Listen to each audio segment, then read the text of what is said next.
This audiobook is merely intended for entertainment purpose and it does not attempt to hurt anyone's feelings. All characters, names, events shown in this audiobook are fictional. Any resemblance or similarity to any actual events, entities or person, whether living or dead, is purely coincidental. Microfix states that the content which has been uploaded is under copyright protection and it can't be copied, reproduced or used without the permission of respective owners. In case if that protection is tampered without permission from the respective owners, legal actions might be taken against the individual or company. आज की हमारी पेशकश है murder in Indravila, written by Tito, और इसमें मौजूद इन निम्नलिखित किरदारों को आवाज़ दिया है राज, नरेश दत्ता और इंस्पेक्टर शेन की आवाज़ में राजर्षि चक्रवर्ती, देवेंद्र मुखर्जी स्ट्रेंजर एवं ड्राइवर की आवाज़ में मैं सृजन दत्ता, स्टेशन अनाउंसर और आलोक की आवाज़ में श्रेया काफले, नागेंद्र मुखर्जी तनय की आवाज़ में विशाल शाह, निष्ठ मुखर्जी एवं रिपोर्टर की आवाज़ में रितिका एंड बिपाशा। म्यूजिक और साउंड प्रोडक्शन किया गया है राजर्षि चक्रवर्ती के द्वारा and poster is designed by Devargote. तो शुरू हो रही है मर्डर इन इंद्रविला।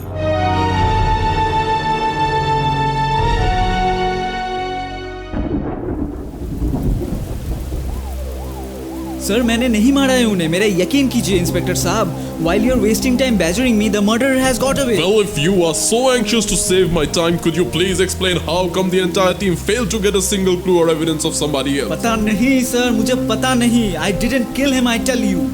Please, आप जाके असली कातिल को ढूंढिए। Oh, don't you lie.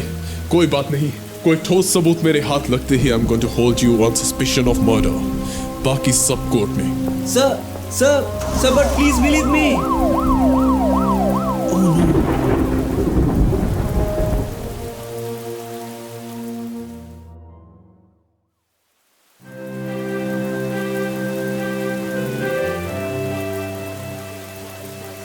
बाहर हो रही तेज बरसात की आवाज इतनी गंभीर है कि टीवी देख पाना असंभव हो गया है। कुछ सुन ही नहीं पा रहा। मैंने तुरंत बेड से उतरकर टीवी का स्विच ऑफ किया। उफ, इतनी तेज बारिश, बाहर थोड़ा टहलने का भी नहीं सोच सकता। मोबाइल फोन भी चार्जिंग पर है, क्या करूं? मैं सोच ही रहा था कि किस प्रकार समय गुजारूं कि तभी कॉलिंग बेल बज उठी। इस समय कौन आया होगा? मैं अपने बेड से उतरकर अपने दाएं हाथ में मैगजीन लिए बाजू वाले कमरे में जाकर मेन डोर खोला। दरवाजा खोलते ही मैं देख रहा हूं मेरे सामने खड़े हैं दो लोग, जिनमें से एक लगभग 6 फीट लंबे, हट्टे कट्टे, वेल ट्रिम्ड काली दाढ़ी एवं बालों वाले, नीली टी शर्ट एवं ब्लू जीन्स पहने एक आदमी है। उम्र में लगभग 26 से 30 के बीच के प्रतीत होते हैं। और दूसरे आदमी है नरेश बाबू। मैंने नरेश बाबू की ओर स्माइल करते हुए कहा, अरे नरेश बाबू, आप यू सरप्राइज मी अगेन। और अब ये भाई साहब, ये एक्चुअली मिस्टर देवेंद्र मुखर्जी है।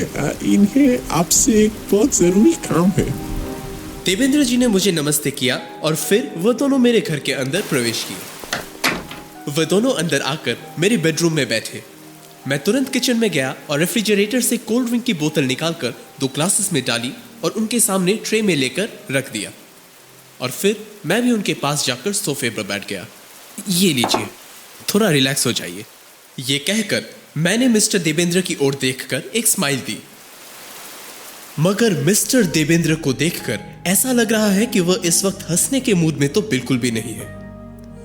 उन्होंने मेरी तरफ देख एक हल्की smile the, like for the sake of formality. मुझे मामला अब सीरियस लगने लगा। अधिक समय न बर्बाद करते हुए देवेंद्र जी से मैंने पूछा, तो बताइए देवेंद्र जी, मैं आपकी किस प्रकार मदद कर सकता हूं? देवेंद्र जी का चेहरा बिल्कुल उतरा हुआ है, काफी ज्यादा उदास एवं पैनिक में प्रतीत होते हैं। पक्का इनके साथ कुछ बहुत ही सीरियस मैटर है। मेरे सवाल को सुनकर वह पहले कुछ सेकंड्स चुप रहे और फिर उन्होंने जवाब देते हुए कहा, समझ नहीं आ रही मिस्टर राज की शुरू कहाँ से करूं। पिछले 2 हफ्तों में मेरे जीवन में इतना कुछ हो गया कि देखिए, आपको आराम से कंफर्टेबल होकर मुझे सारी बातें खुलकर बतानी होगी, तभी तो मैं आपकी सहायता कर पाऊंगा। तभी नरेश बाबू बोल उठे, डोंट हेजिटेट देवेंद्र बाबू, ये मेरे बहुत ही करीबी मित्र हैं। आप बेझिझक बताइए। Come on mister Devendra, speak it out. वो दरअसल आज से ठीक 15 दिन पहले, यानी कि 5 जुलाई के दिन मेरे घर में मेरे पिताजी की हत्या हो गई। कैसे? वो किसी ने उनके सर पर भारी हथियार से वार किया। आपके पिताजी की ये खबर सुनकर मुझे बहुत दुख हुआ देवेंद्र जी। अब ये बताइए, ये सब हुआ किस समय? मिस्टर राज, हुआ यूं कि उस रात मैं और मेरे पिताजी, केवल हम दोनों ही घर में उपस्थित थे। मेरे घर में कुल 5 सदस्य रहते हैं। मैं, पिताजी, मेरे बड़े भैया नागेंद्र, उनकी पत्नी निष्ठा और उनका इकलौता बेटा उर्फ मेरे भतीजे आलोक। लालनगर में हमारा 2 मंजिला घर है। मैं और बाबा ग्राउंड फ्लोर में रहते थे और नागेंद्र भैया अपनी पत्नी एवं पुत्र के साथ फर्स्ट फ्लोर में। असल में उस रात नागेंद्र भैया भाभी जी और आलोक के साथ भाभी जी की मायके घूमने गए हुए थे। 2 दिन बाद वो लोग वापस आने वाले थे, इसलिए मैं और बाबा ने ये डिसाइड किया था कि रात में हम में से एक फर्स्ट फ्लोर में सोएगा। क्या उसकी कोई खास वजह या? कुछ दिन पहले हमारे पड़ोसी के घर के छत से एक चोर घर में घुस गया था। चोर तो पकड़ा गया, पर चोरियां तो नहीं रुकी। इन सब चोरियां इत्यादि के भय से ही मैंने और बाबा ने एक भी फ्लोर खाली रखने का विकल्प नहीं चुना। देवेंद्र जी, पहले वेंचिस तो इन्हें बताइए कि हत्या का। लेट हिम स्पीक नरेश बाबू, जरा बोलने दीजिए इन्हें विस्तार से। जी कहिए देवेंद्र जी। मैंने नरेश बाबू की बात को बीच में ही कट कर दिया और देवेंद्र जी को कंटिन्यू करने को कहा। नरेश बाबू मुझे समझाने हेतु कुछ बोलने वाले थे, पर मैंने हाथ से इशारा कर उन्हें रोक दिया। देवेंद्र जी ने कंटिन्यू करते हुए कहा, मैं डिनर के बाद ग्राउंड फ्लोर के बेडरूम में सो गया। वही बाबा ने फर्स्ट फ्लोर में सोने का निर्णय लेकर डिनर के बाद ऊपर वाले फ्लोर में चले गए। रोज की तरह मैं सोने से पहले 1 घंटे तक अपना सोशल मीडिया हैंडल सर्व करके फिर अराउंड 11:30 बजे सो गया। और सुबह उठकर जब ऊपर की फ्लोर में बाबा को जगाने गया तो बेड पर खून ही खून। बाबा बेड पर मृत पड़े थे। ये सब कहते हुए देवेंद्र जी रोने लगे। नरेश बाबू ने उनके कंधे पर हाथ रखा और उन्हें हिम्मत रखने को कहा। तो जो हुआ मिडनाइट में हुआ। आपके अलावा घर में और कोई नहीं था? Are you sure? यही बात उसके बाद से मुझे हॉन्ट करने लगी। घबराहट की वजह से बहुत बेचैनी होती है। मैं बहुत डर गया था सर। मैंने तुरंत पुलिस को बुलाया तो सही, परंतु मुझे डर था कि वो सब शक की सुई मेरी ओर ही मोड़ेंगे। और जिसका डर था, अंत में वही हुआ। पुलिस मुझ पर ही शक करने लगी। छानबीन करने के बाद उन्हें उस रात किसी और के उस घर में उपस्थित होने का कोई भी सबूत नहीं मिला। पुलिस जब से पूछताछ करने लगी, तब से मेरे भैया को भी यही लगता है कि मैं ही उसके लिए जिम्मेदार हूँ। ट्रस्ट मी मिस्टर राज, मैं बिल्कुल निर्दोष हूँ। उस रात घर में ज़रूर कोई ना कोई छुपा था, वरना हत्या हुई कैसे? यदि उस रात किसी और के घर पे होने का कोई ठोस सबूत नहीं मिला तो मेरे लिए मुश्किल हो सकती है। आस पड़ोस के लोग भी अब मुझे ही कातिल समझ रहे हैं। मेरी मदद कीजिए मिस्टर राज, प्लीज़।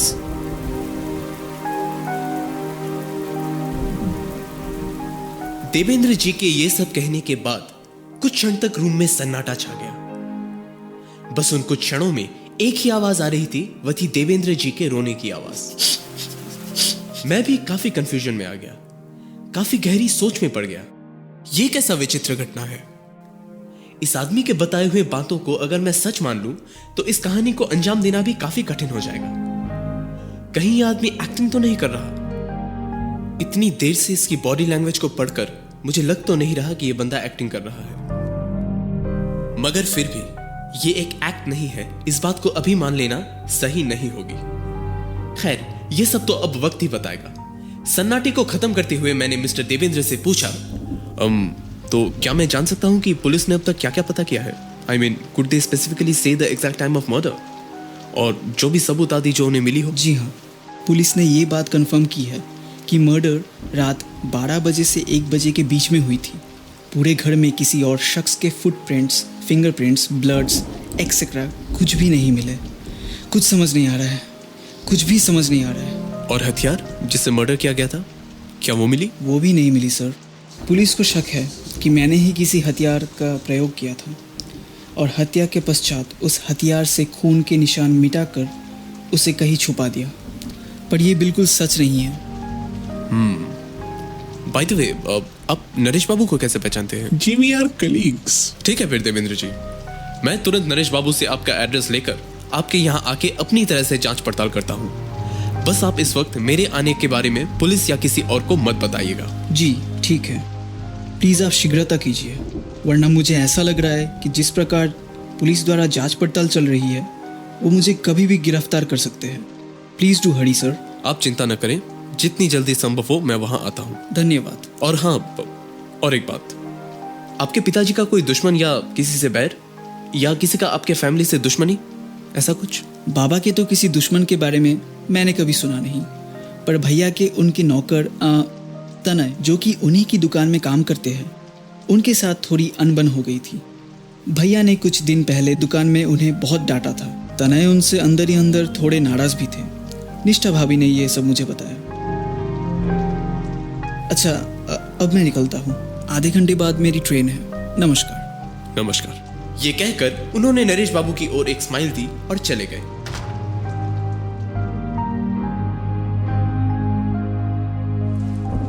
नरेश बाबू, आप नहीं जा रहे? अब तो मैं आपके साथ ही जाऊंगा। नरेश बाबू से मुझे इसी उत्तर की उम्मीद थी, इसीलिए माहौल ना होने के बावजूद मैंने ये सवाल हल्का हंसते हुए पूछा था। चलिए टिकट ढूंढ लेते हैं फिर, हमें देवेंद्र जी के यहाँ जल्दी पहुंचनी होगी। कल की मिले तो बहुत ही बढ़िया। हाँ चलिए दादा। हम ड्राइंग रूम से उठकर बेडरूम में गए और फिर मैंने अपनी लैपटॉप निकाली और कल सिलीगुड़ी से या सिलीगुड़ी से होते हुए कोलकाता जाने वाली अवेलेबल ट्रेन इंटरनेट पर सर्च करने लगे। दार्जिलिंग मेल अवेलेबल नहीं है, शराई घाट इसमें भी नहीं। ट्रेन्स ढूंढते ढूंढते मैंने नरेश बाबू से एक प्रश्न किया। नरेश बाबू, इस देवेंद्र जी को आप कब से जानते हैं? यही कुछ होंगे 2-3 साल। यानी आप तो उन्हें काफी अच्छे से जानते होंगे। जहाँ तक प्रोफेशनल लाइफ की बात है, हम दोनों बहुत प्रोफेशनल थे अपने अपने काम पे, और फ्रेंडशिप भी काफी प्रोफेशनल तरीके की थी। Obviously we were not like strictly colleagues either, but friendship भी कह सकते हैं ना के बराबर ही थी। आप जहां तक उस आदमी को पहचाने, उस आधार पर कहिए कि व्यक्तिगत रूप में वो आदमी कैसे है। नरेश बाबू ने अपने राइट हैंड के 2 उंगलियों से अपनी ठुड्डी की दोनों तरफ पकड़कर 2-3 सेकंड्स तक कुछ सोचा और फिर उन्होंने जवाब देते हुए कहा, 3 साल तक मैंने जो कैरेक्टर्स के ड्रॉ किया है उस हिसाब से तो I think he is a very sober, disciplined and professional man. अच्छा, इन्होंने कहा कि इनके भाई का कोई बिजनेस है। क्या वो बिजनेस उनका अपना है या इनके पिताजी का हुआ करता था? वो इंदिरा मार्बल्स के मालिक यही है। इंदिरा मार्बल्स ज्यादा लोकप्रिय नहीं है, पर काफी दिनों से इसका नाम मैं सुनते आया हूँ। हमारे शहर में भी इनका काफी व्यापार है, शायद इनके पिताजी के द्वारा ही स्टार्ट की गई है। देवेंद्र जी की वेशभूषा काफी मिडिल क्लास थी और इनके पॉकेट में एक अग्नि कंपनी की सस्ती पेन थी। यानी ये कि इनकी पर्सनल छोटी मोटी चीजों में ये ज्यादा खर्चे नहीं करते हैं, जिसका मतलब यही है कि इनकी पर्सनल फाइनेंशियल कंडीशन बहुत अच्छी नहीं है। इंदिरा मार्बल्स के मालिक के फैमिली में होने के बावजूद आपके साथ नौकरी कर रहे हैं, यानी कोई ना कोई अनबन जरूर थी। शायद। तभी मेरी नजर लैपटॉप की स्क्रीन पर गई। सर्च रिजल्ट्स कब के आकर रेडी हो चुके हैं। सिलीगुड़ी टू कोलकाता के लाइन से जाने वाली कल 2 ट्रेन अवेलेबल हैं। एक सुबह 6:15 बजे और दूसरी दोपहर 2 बजे। क्योंकि मुझे वहां जल्द से जल्द पहुंचनी थी, हमने 6:15 वाली ट्रेन की टिकट ही खरीदी। टिकट काटने का कार्य संपन्न हो जाने के बाद हम दोनों ने थोड़े गप्पे लगाए और फिर डिनर करके सो गए।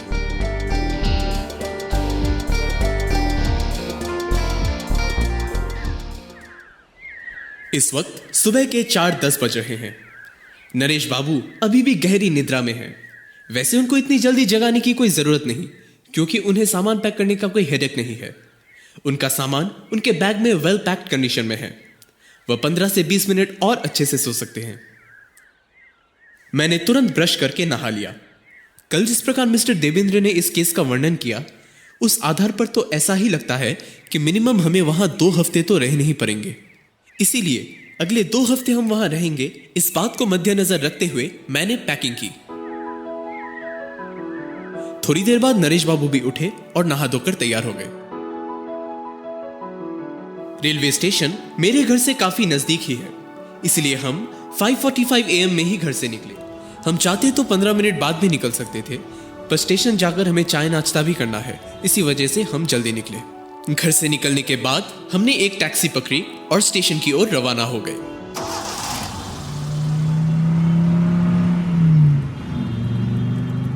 सुबह 6 बजे हम रेलवे स्टेशन पहुंचे। इस समय यहां ज्यादा भीड़ नहीं है, लोग हैं बट बहुत ज्यादा नहीं। मोबाइल फोन पर ट्रेन नंबर की मदद से ट्रैक करने पर पता चला कि ट्रेन अपने निर्धारित समय से 15 मिनट लेट चल रही है। यात्री कृपया ध्यान दें, गाड़ी क्रमांक 02346 गुवाहाटी टू हावड़ा एक्सप्रेस अपने निर्धारित समय से 20 मिनट पीछे चल रही है। अचानक नरेश बाबू कहते हैं, चलो ट्रेन अब 15 मिनट लेट है। अब मैं 2 रोटियां एक्स्ट्रा खाऊंगा। अब पूरे 30 मिनट है हमारे पास चाय नाश्ते के लिए। फिर हमने एक स्टॉल में जाकर चाय नाश्ता संपन्न किया। उसके बाद प्लेटफॉर्म नंबर अनाउंस होते ही प्लेटफॉर्म में जाकर खड़े हो गए। यात्री कृपया ध्यान दें, गाड़ी क्रमांक 02346 Guwahati to Howrah express platform number 2 पर आ रही है।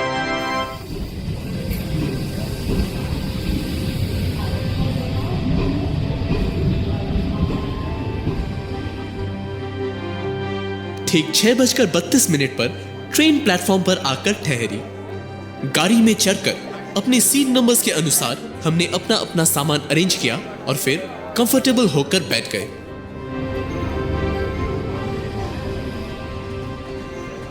छह 6:45 पर ट्रेन स्टेशन से रवाना हुई।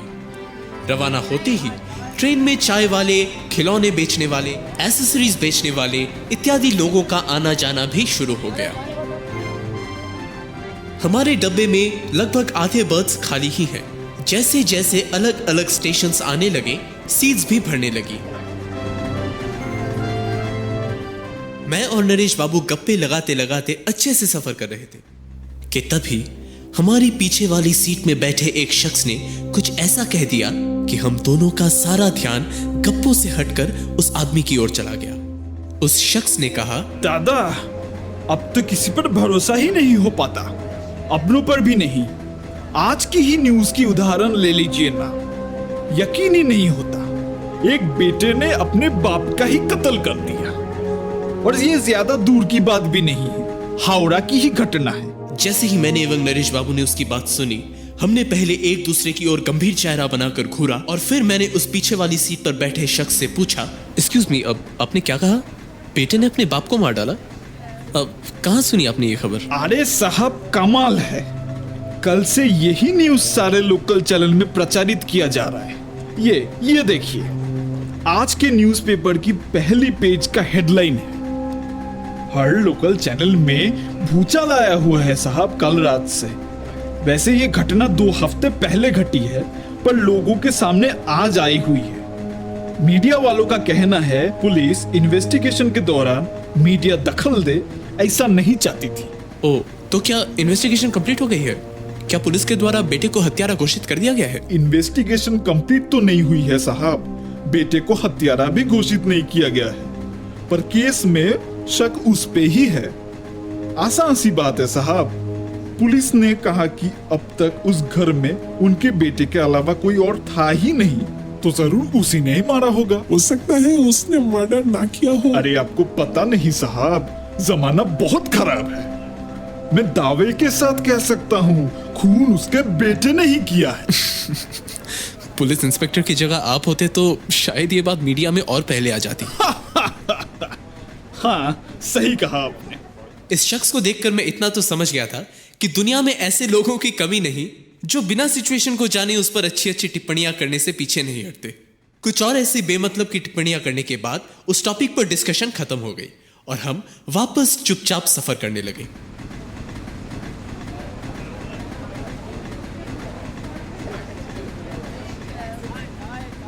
दादा, ये देवेंद्र तो फंस गया। मीडिया में उसे एक खूनी की तरह दर्शाया जा रहा है। उसकी तो रेपुटेशन गई। हाँ नरेश बाबू, पता है। पता नहीं कल देवेंद्र कहां तक सच बोल रहा था। अगर वह वाकई में निर्दोष है तो चाहे असली गुनहगार पकड़ में ना आए, पर देवेंद्र जी को निर्दोष मुझे प्रमाण करना ही होगा। मैं कल आपके आने से पहले अनसॉल्व्ड मर्डर मिस्ट्रीज के इन्वेस्टिगेशंस के बारे में पढ़ रहा था। ऐसे केसेस काफी पेचीदा और मुश्किल होते हैं। पता नहीं कोलकाता जाकर अब हमें क्या क्या हालातों का सामना करना पड़ेगा।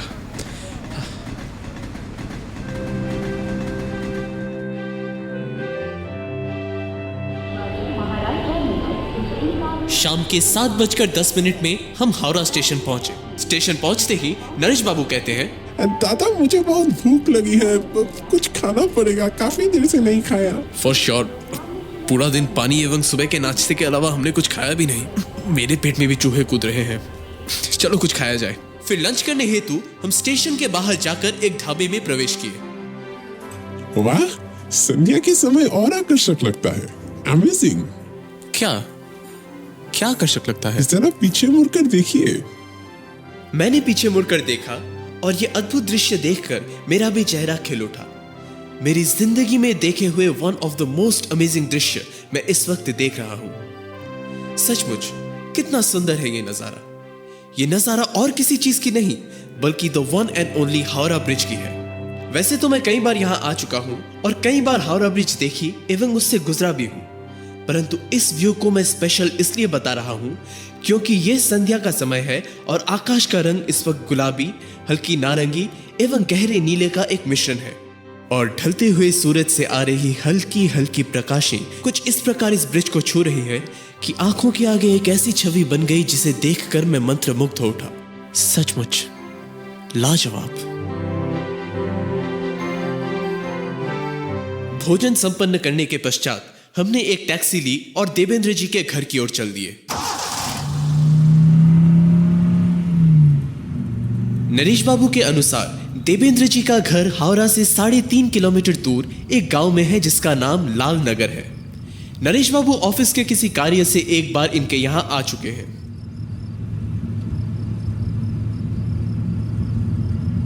संध्या का समय है इसलिए ज्यादा स्पष्टता से मैं आसपास के नजारों को देख नहीं पा रहा।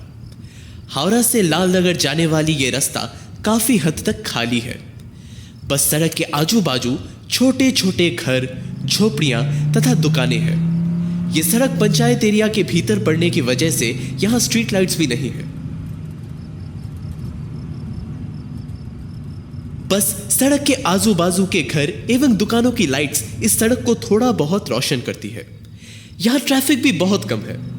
मैं टैक्सी वाले के बाजू वाली सीट पर बैठा हूं। सामने की ओर देखने पर बस टैक्सी की हेडलाइट्स को आगे के खाली सड़क पर रोशनी देते हुए देख पा रहा हूं। बीच बीच में एक दो कार्स, ट्रक्स एवं मोटरसाइकिल्स को गुजरते हुए देख रहा हूं। साथ ही बीच बीच में पैदल चल रहे कुछ लोग, बच्चे इत्यादि भी दिख रहे हैं।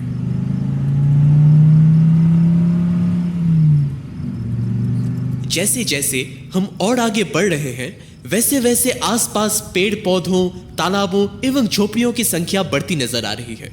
वहीं दुकानें एवं बाजारों की संख्या घटती जा रही है। अंधेरा काफी ज्यादा है। लाइट्स ना होने की वजह से यह जगह बिल्कुल किसी हॉन्टेड लोकेशन की तरह लग रही है। जी सही कहा दादा आपने। मैंने अपनी रिस्ट वॉच पर नजर डाली। अभी रात के 8:30 बज रहे हैं।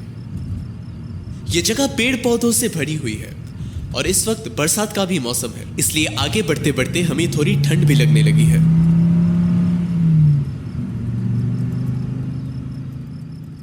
टैक्सी में बैठे बैठे इतना वक्त हो गया कि अब लग रहा है देवेंद्र जी का घर यहां है ही नहीं। इतनी सुनसान जगह, अंधेरा भी इतना ज्यादा। मेरी तो धीरे धीरे नसें ठंडी पड़ने लगी है। अरे और कितनी देर नरेश बाबू, कब पहुंचेंगे हम? 9 बजने को आए हैं। बस पहुंचने ही वाले हैं। ट्रेन लेट होने की वजह से हमें थोड़ी देर हो गई। बस 20 मिनट में शायद पहुंच जाएंगे। 20 more minutes। और सब्र नहीं होता। ऊपर से ये एरिया भी इतना सुनसान। लगता नहीं ये एरिया अच्छा है। मेरी बात सुनकर हमारे टैक्सी ड्राइवर कहते हैं, अच्छी कैसे लगेगी भाई साहब, ये एरिया अच्छा कहाँ है? कुछ दिन पहले यहाँ एक हत्या हुई थी। हर न्यूज़ चैनल में उसकी चर्चा हो रही है। चोर, गुंडे, हत्यारे, पता नहीं और कैसे कैसे लोगों से भरी हुई है ये जगह। इतनी रात हो गई है साहब, यहाँ से अब मुझे जाना भी अकेले है। बहुत रिस्की है साहब। बात तो सही है। वैसे आप लोग लाल नगर में जा कहाँ रहे हैं? वहीं जहां आप थोड़ी देर बाद मीडिया वालों को भी देखने वाले हैं। मतलब वो हत्याकांड वाली जगह? हाँ, अब चुपचाप टैक्सी चलाओ, हम मीडिया वाले ही हैं। फिर ड्राइवर साहब चुप हो गए और टैक्सी चलाने लगे।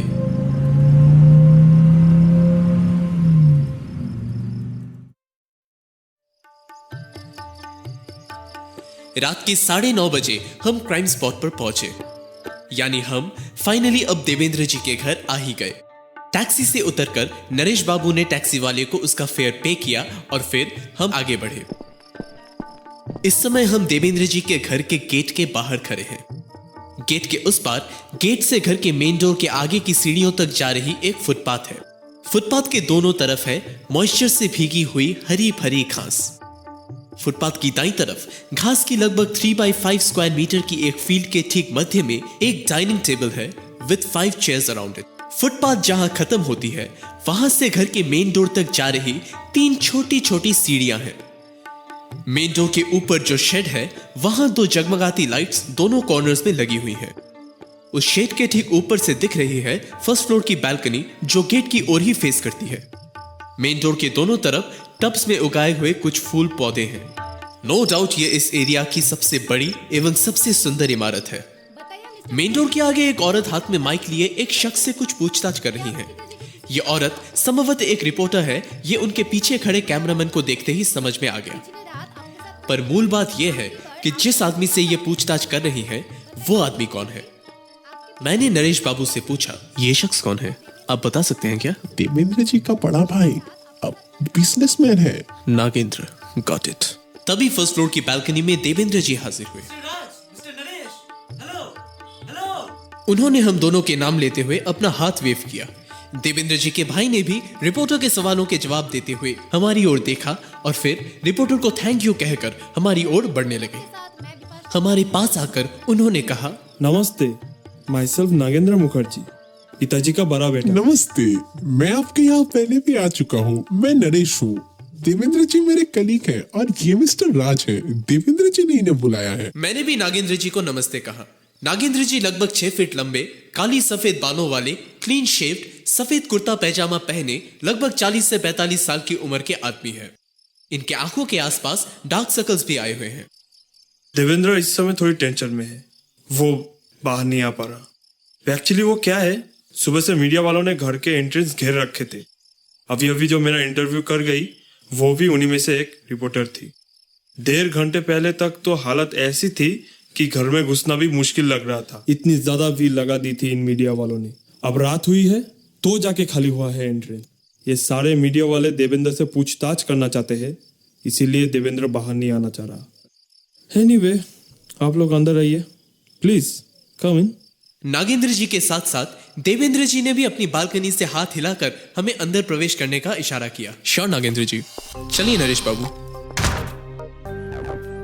भीतर प्रवेश करते ही मैं देख पा रहा हूं एक बड़ी सी ड्राइंग रूम जिसके फ्लोर पर लगभग 2x3 स्क्वायर मीटर की एक विशाल कारपेट बिछी हुई है। कारपेट के ठीक लेफ्ट साइड में एक सोफा है जो कि लगभग 2 मीटर लंबी है। सोफे के दोनों तरफ 2 छोटे छोटे सोफास भी हैं। कारपेट के ठीक ऊपर उसके बीच में एक वुडन टेबल स्थित है जिसके ऊपर कुछ न्यूज़पेपर्स, किताबें एवं एक एस्ट्रे रखी हुई है। घर की 4 दीवारें पिंक कलर से पेंटेड है तथा floor pure polished marble stone से सजी हुई है। दीवारों में लगी हुई ये आकर्षक फ्रेम्ड पेंटिंग्स इस घर के दृश्य पर 4 चांद लगा देती है। वाह, आपका घर वाकई में देखने लायक है, बाहर से भी और अंदर से भी। मेरे मुंह से तारीफें सुनकर नागेंद्र जी ने जिस तरह की एक वियर्ड स्माइल दी, उससे ये तो समझ में आ गया कि तारीफें सुनने का मूड इस समय मृत है। तभी मेरे दाहिने ओर मुझसे लगभग 4 कदम की दूरी पर स्थित दरवाजा अचानक खुला और उसमें से एक शख्स बाहर आए। ये शख्स हैं देवेंद्र जी। मैं समझा फर्स्ट फ्लोर पर चढ़ने की सीढ़ियां इस दरवाजे के उस पार ही मौजूद हैं। समय न गवाते हुए मैंने देवेंद्र जी से कहा, हमें उस कक्ष में ले जाइए जहां आपके पिताजी की लाश मिली थी। देवेंद्र जी हमें फर्स्ट फ्लोर के बेडरूम में ले गए और कहा कि यहीं उनके पिताजी की डेड बॉडी मिली थी।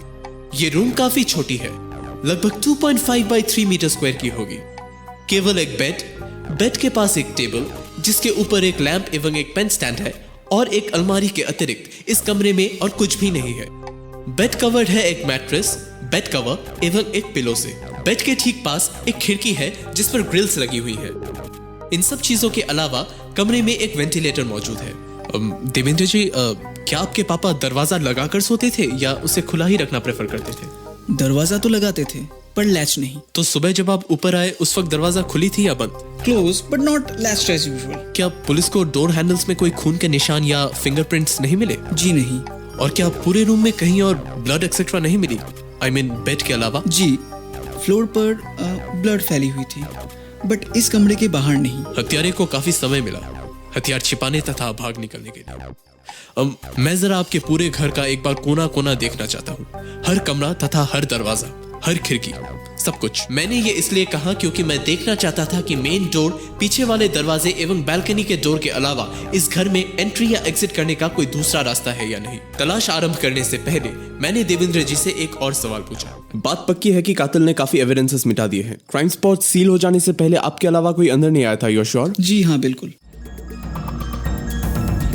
मैंने घर का चप्पा चप्पा छान मारा, और एक बार नहीं, दो बार। ये करने में मुझे और 2 घंटे लग गए, पर पुलिस की तरह मुझे भी अन्य किसी एंट्री या एग्जिट करने लायक दरवाजा या खिड़की नहीं मिली। ये बड़ी अजीब बात है। इनके अनुसार मेन डोर पर ताला लगा हुआ था और ताला टूटे हुए हालत में भी नहीं मिली, और पीछे वाली डोर पर लैच लगी हुई थी, खिड़कियों पर भी ग्रिल्स लगी हुई हैं। तो यदि कोई अंदर आया तो आया कैसे? केवल इस कक्ष में प्रवेश करने वाले दरवाजे पर ही लैच नहीं लगी हुई थी।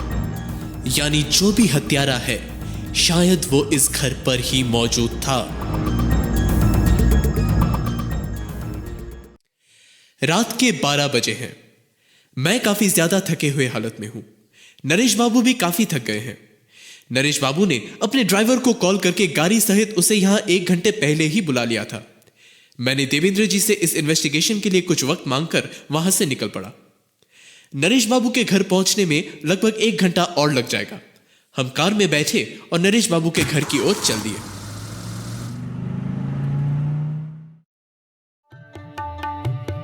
नरेश बाबू के घर पहुंचते ही हमने डिनर किया, जो कि उनकी पत्नी प्रिया भाभी जी ने बनाई थी, और फिर हम कपड़े बदलकर सो गए। सुबह 6 बजे नींद खुलते ही नहाकर ब्रेकफास्ट करके हम देवेंद्र जी के यहां जांच करने हेतु रवाना हो गए। वहां पहुंचते ही हमें एक तगड़ा झटका मिला। पता चला देवेंद्र जी को पुलिस ने गिरफ्तार कर लिया है। मैंने तुरंत पुलिस स्टेशन पर फोन लगाया और इंस्पेक्टर साहब से बात की। हेलो, क्या मैं इंस्पेक्टर सेन से बात कर सकता हूँ? जी कहिए। इंस्पेक्टर सेन, पहचाना मुझे? मैं राज बोल रहा हूँ, राज विश्वास। पिछली बार अरुण शर्मा वाले केस में उसको सॉल्व करते वक्त मैंने आपकी मदद की थी। अरे हाँ मिस्टर राज, पहचान गया। कहिए, आपने फोन करने की तकलीफ क्यों की? वो दरअसल मैं अनिमेश मुखर्जी हत्याकांड के मामले में भी थोड़ी छानबीन कर रहा हूँ। देखिए मिस्टर राज, पिछले 2 हफ्तों से हम काफी छानबीन, रिसर्च इत्यादि करते करते थक चुके हैं। मीडिया में भी ये बात बाहर आ गई है। ऐसे में पुलिस की नाकामयाबी की वजह से आप जैसे प्राइवेट डिटेक्टिव्स इस मामले में जुड़ रहे हैं। अब समझ सकते हैं, खबर बाहर आई तो आप चिंता मत कीजिए इंस्पेक्टर साहब। मैं इस बात की खास खबर रख रहा हूँ कि मेरे इस केस सॉल्विंग में होना अंजाम पता चलने से पहले तक एक राज ही रहे। खैर, मैं आपको मना भी नहीं कर सकता। वैसे कैसी जानकारी के लिए कॉल किया आपने? आप लोगों ने देवेंद्र जी को गिरफ्त में लिया हुआ है। इंटरोगेशंस अभी तक खत्म नहीं हुई है क्या? देखिए मिस्टर राज, ऐसा है, हमें इनका नार्को टेस्ट करने का ऑर्डर मिला है। आप ही बताइए, इनके अलावा और किस पर शक करें हम? पूरे घर की तलाशी पुलिस ने 2 बार ले ली है। आप ही लेकर देखिए ना। मैं दावे के साथ कह सकता हूँ कि आपको भी किसी के भीतर आने जाने की कोई निशानी नहीं मिलेगी। हाँ, मैंने कल रात 2 घंटे तक घर की अकेले तलाशी की है, कुछ नहीं मिला। न कोई तीसरा दरवाजा, न कोई तीसरी खिड़की जिससे अंदर या बाहर आया जाया जा सके। समझ नहीं आ रही कि हत्यारा अंदर घुसा तो घुसा कैसे? मैं भी तो वही कह रहा हूँ। ऐसे में देवेंद्र पर ही शक होगी ना हमें। आज इसकी नार्को टेस्ट होगी, इसके बाद काफी बातें अपने आप साफ हो जाएंगी। नार्को टेस्ट के रिजल्ट्स मैं आपको फॉरवर्ड जरूर करूंगा। चलिए, अब मैं फोन रखता हूँ। श्योर। क्या कहा इंस्पेक्टर साहब ने? कहा कि आज देवेंद्र जी की नार्को टेस्ट होगी। तभी मेरे बाजू में खड़े नागेंद्र जी से मैंने एक सवाल पूछा।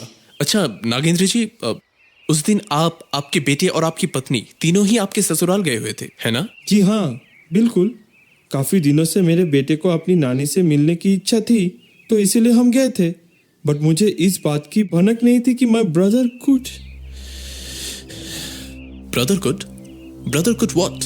मुझे नहीं लगता कि पुलिस वाले कुछ गलत कर रहे हैं। वैसे भी इस बदमाश मस्तिष्क वाले हिपोक्रेट इंसान के अलावा ये काम कर भी कौन सकता है? क्या आपके पिताजी और देवेंद्र जी के बीच कोई अनबन थी? रिसेंटली एक बहुत बड़ी अनबन शुरू हो गई थी विल को लेकर। पिताजी कुछ दिनों पहले कह रहे थे कि वो विल तैयार करना चाहते हैं तथा डिस्ट्रीब्यूशन भी उन्होंने फाइनलाइज कर लिया था। तो क्या दोनों को बराबर के हिस्से मिले? जाहिर सी बात है नहीं मिले होंगे नरेश बाबू, क्योंकि अगर बराबर के हिस्से मिले होते तो अनबन का कोई सवाल ही पैदा नहीं होता। पता नहीं अचानक उन्हें देवेंद्र की किस बात पर गुस्सा आ गया और विल तैयार करते वक्त पूरा हिस्सा आखिर में उन्होंने मेरे नाम कर दिया। देवेंद्र के लिए कुछ भी नहीं छोड़ा। आई होप उन्हें ये निर्णय लेने पर मजबूर नहीं किया गया। मेरे इस बात को सुनते ही नागेंद्र जी हैरान हो उठे। उन्होंने अपनी भ्रुकुटी तानते हुए कहा, क्या मतलब? आपके अनुसार पूरा हिस्सा अनिमेश जी ने आपके नाम किया था, जबकि आप लोग 2 भाई हैं। इसकी वजह आप कह रहे हैं कि आपको पता नहीं। ध्यान रखिएगा नागेंद्र जी, झूठ पकड़ना मेरे काम का एक अहम हिस्सा है।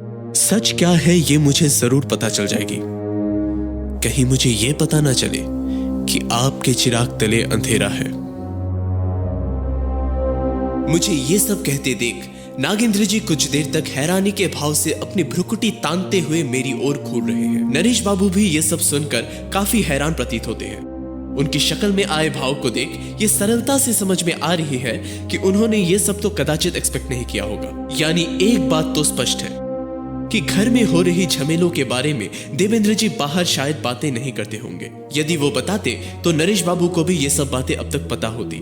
वैसे देवेंद्र जी अपने ऑफिस में किन लोगों के साथ ज्यादा क्लोज फ्रेंडशिप बनाए रखते थे ये बात पता करना अभी बाकी है। मैंने बात जारी रखते हुए नागेंद्र जी से कहा, क्या आपने कभी अपनी आंखों से उन दोनों को झगड़ते हुए देखा था? जी हाँ, कई बार। तो क्या आपको लगता है कि ये विचार विभिन्नताएं इतनी ज्यादा गंभीर थी कि देवेंद्र जी हत्या तक करने पर उतर आएंगे? वो आपके भाई हैं, हत्या आपके पिता की हुई है। स्पष्ट बताइए नागेंद्र जी, इस पूरे घटना में भूतकाल में हुए किस्से एवं वर्तमान में घट रहे किस्सों को अब तक देख समझकर आपको क्या लगता है? नागेंद्र जी ने मेरे सवाल को सुनकर चुपचाप कुछ क्षण तक मेरी आंखों की ओर घूरा और फिर एक कड़क आवाज के साथ वह बोल उठे, हाँ। Thank you mister Nagendra. मैं आपकी बातों को एवं इन घटनाओं को ध्यान में रखते हुए ही आगे बढ़ूंगा। उम्मीद है ये बातें और घटनाएं मुझे हत्यारे तक पहुंचने में सहायता करेंगी। नमस्कार। नमस्कार। और हाँ मिस्टर नागेंद्र, प्लीज आप मीडिया में ये सब बातें मत कहिएगा। ये कहकर मैं और नरेश बाबू वहां से रवाना हो गए। उनके गेट से बाहर निकलते ही हमने वहां 3 से 4 लोकल न्यूज चैनल रिपोर्टर्स के एक झुंड को देखा। नरेश बाबू ने धीमी आवाज में मुझसे कहा, अब ये हमसे सवाल ना करने लगे। यदि पूछे तो कहना हम नागेंद्र जी के दोस्त हैं। पिता की मृत्यु की खबर सुनकर मिलने आए थे। और हाँ, मैं भीड़ का फायदा उठाते हुए पतली गली से कट लूंगा। जवाब आप देंगे। यहाँ के कुछ पुलिस वाले इत्यादि मुझे पहचानते हैं। यदि कैमरे में मेरी शक्ल कैद हो गई तो उन लोगों को पता चल जाएगा कि इस केस के साथ अब मैं भी जुड़ गया हूँ। यह नहीं होना चाहिए, इसलिए जवाब आप देंगे। अच्छा ठीक है। जैसे तैसे मीडिया वालों से बचते हुए मैं एवं नरेश बाबू कार में आ बैठे। लकीली हम जब गेट के पास पहुंचे उससे कुछ सेकंड्स पूर्व ही नागेंद्र जी दरवाजा खोलकर बाहर आ गए। उसी के साथ सारे जर्नलिस्ट एवं कैमरामैन गेट खोलकर हमें इग्नोर करते हुए नागेंद्र जी के पास भागते हुए गए। हम भी मौके पर जल्दी से नरेश बाबू की कार में जाकर बैठे और वहां से निकल गए।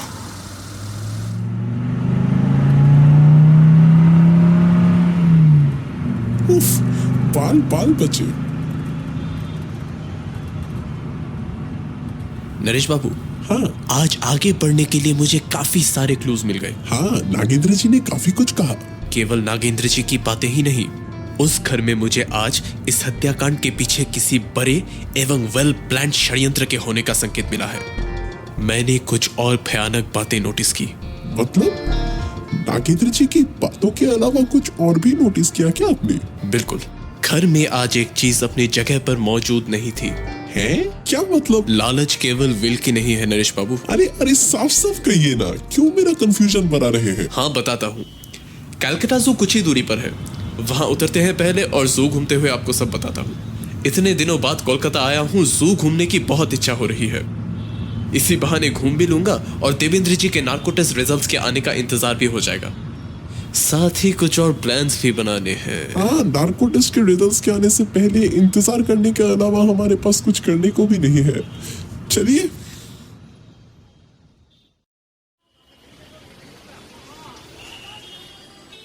कुछ क्षण पश्चात हम मेन रोड के पास लेफ्ट साइड में एक विशाल से गेट के ठीक सामने रुके। उस गेट के बाहर काफी लोगों की भीड़ इकट्ठा खड़ी है। लोग अपनी फैमिलीज, रिलेटिव्स या दोस्तों के संग आए हुए हैं। आसपास इतनी ज्यादा भीड़ देखकर इस जगह की लोकप्रियता का अंदाजा मैं बड़े अच्छे से लगा पा रहा हूं। यहां अधिकतर टूरिस्ट्स नॉन लोकल प्रतीत हो रहे हैं। अलग अलग वेशभूषाओं में होने के अलावा अलग अलग फैमिलीज यहाँ अलग अलग भाषाओं का प्रयोग कर रही है, जिनमें से अधिकतर परिवार हिंदी तथा बांग्ला भाषा का प्रयोग कर रहे हैं। ऑफ कोर्स बांग्ला यहाँ का लोकल लैंग्वेज है, परंतु ये कोलकाता वाले अंदाज में बोले जाने वाला बांग्ला प्रतीत नहीं होता, बल्कि ये नॉर्थ बंगाल में बोले जाने वाली अंदाज लगती है। यानी सरल भाषा में कहूं तो यहाँ अधिकतर टूरिस्ट आउटसाइड कोलकाता के लग रहे हैं। हम कार से उतरे। नरेश बाबू ने ड्राइवर के हाथों 15 रुपए थमाए और पार्किंग एरिया में जाने को कहा। मैं समझा वह 15 रुपए पार्किंग फेयर पे करने हेतु थमाए गए थे। फिर मैं और नरेश बाबू क्राउड के बीच से चलकर गेट के पास पहुंचे। जमीन से लगभग 8 से 10 फीट ऊंची, लगभग 15 फीट चौड़ी, हरे रंग की ग्रिल्स वाली, जिसमें सफेद रंग की कुछ बनावट भी की गई है, ये अलीपुर जूलॉजिकल पार्क की एंट्रेंस गेट है। ठीक बाहर popcorns, chips, chole, cotton candy इत्यादि के ठेले लेकर ठेले वाले भी खड़े हैं। हमने सुबह से नाश्ते के उपरांत कुछ नहीं खाया था, जिस वजह से भूख भी बहुत ज्यादा लगी है। तभी नरेश बाबू ने एक ठेले वाले से 2 पैकेट चिप्स खरीदे और उनमें से एक मेरे हाथ में थमाया। शुक्रिया दादा, जान में जाना ही। मैं भी कुछ खरीदने की ही सोच रहा था। नरेश बाबू ने मेरी ओर देख एक स्माइल दी और एक थम्स अप का इशारा किया। गेट के दोनों ओर लगभग 10 से 11 फीट ऊंची पिलर्स हैं, जिसमें 2 साइन बोर्ड्स भी लगे हैं। साइन बोर्ड्स में रूल्स एवं रेगुलेशंस हैं और साथ ही सेफ्टी मेजर्स भी लिखे हुए हैं। लेफ्ट साइड की पिलर वाले साइन बोर्ड में ये सब अंग्रेजी में लिखी हुई है, वहीं राइट वाले में बांग्ला का प्रयोग किया गया है। लेफ्ट पिलर के ठीक पास स्थित है टिकट काउंटर, जहां 6 से 8 लोगों की लाइन लगी हुई है। टिकट खरीदने हेतु हमें भी उस लाइन में लगना पड़ा। लाइन में खड़े खड़े मैंने नोटिस किया एक ब्लैक टोयोटा कार आकर रुकी, जिसमें से एक आदमी बाहर आए। ट्रैफिक पुलिस ने उस आदमी को दोबारा कार में बैठने को कहकर पार्किंग एरिया में जाने का इशारा किया। थोड़ी देर बाद वह आदमी चलते हुए आए और हमारे पीछे लाइन में खड़े हो गए। उन्होंने एक grey formal pant, yellow T shirt, black sport shoes तथा आंखों में सनग्लासेस भी पहना हुआ है। उनके गर्दन में ठीक पीछे एक लायन के चेहरे का टैटू भी बना हुआ है। लंबे चौड़े ये टैटू वाले आदमी काफी स्टाइलिश लग रहे हैं। इनके चेहरे में फ्रेंच कट दाढ़ी है और ये बिल्कुल गंजे हैं। देख के ऐसा लग रहा है मानो किसी के बॉडीगार्ड हो।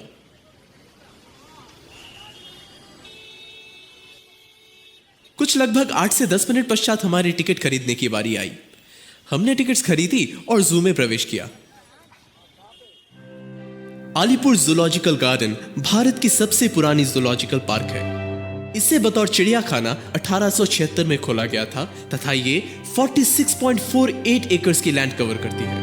इस पार्क में 103 किस्म की जानवरों की स्पीशीज है, जिनमें से केवल भारतवर्ष में पाए जाने वाले स्पीशीज ही नहीं, बल्कि पूरे विश्व में से लाए गए अलग अलग किस्म की पशु पक्षियां मौजूद हैं। गेट से जू के भीतर प्रवेश करते ही देखा फुटपाथ, यानी जिसके ऊपर हम चल रहे हैं, उसके दोनों ओर हरी भरी घास से ढका हुआ एक मैदान है एवं उस मैदान में एक किस्म की झाड़ी है, जिसे अनोखे अंदाज में काटकर एक सुंदर सी बनावट का रूप दिया गया है। उस अनोखे बनावट में कटी हुई झाड़ियों की एक पंक्ति फुटपाथ के दोनों ओर से बढ़ती हुई सामने स्थित फुआरे तक है।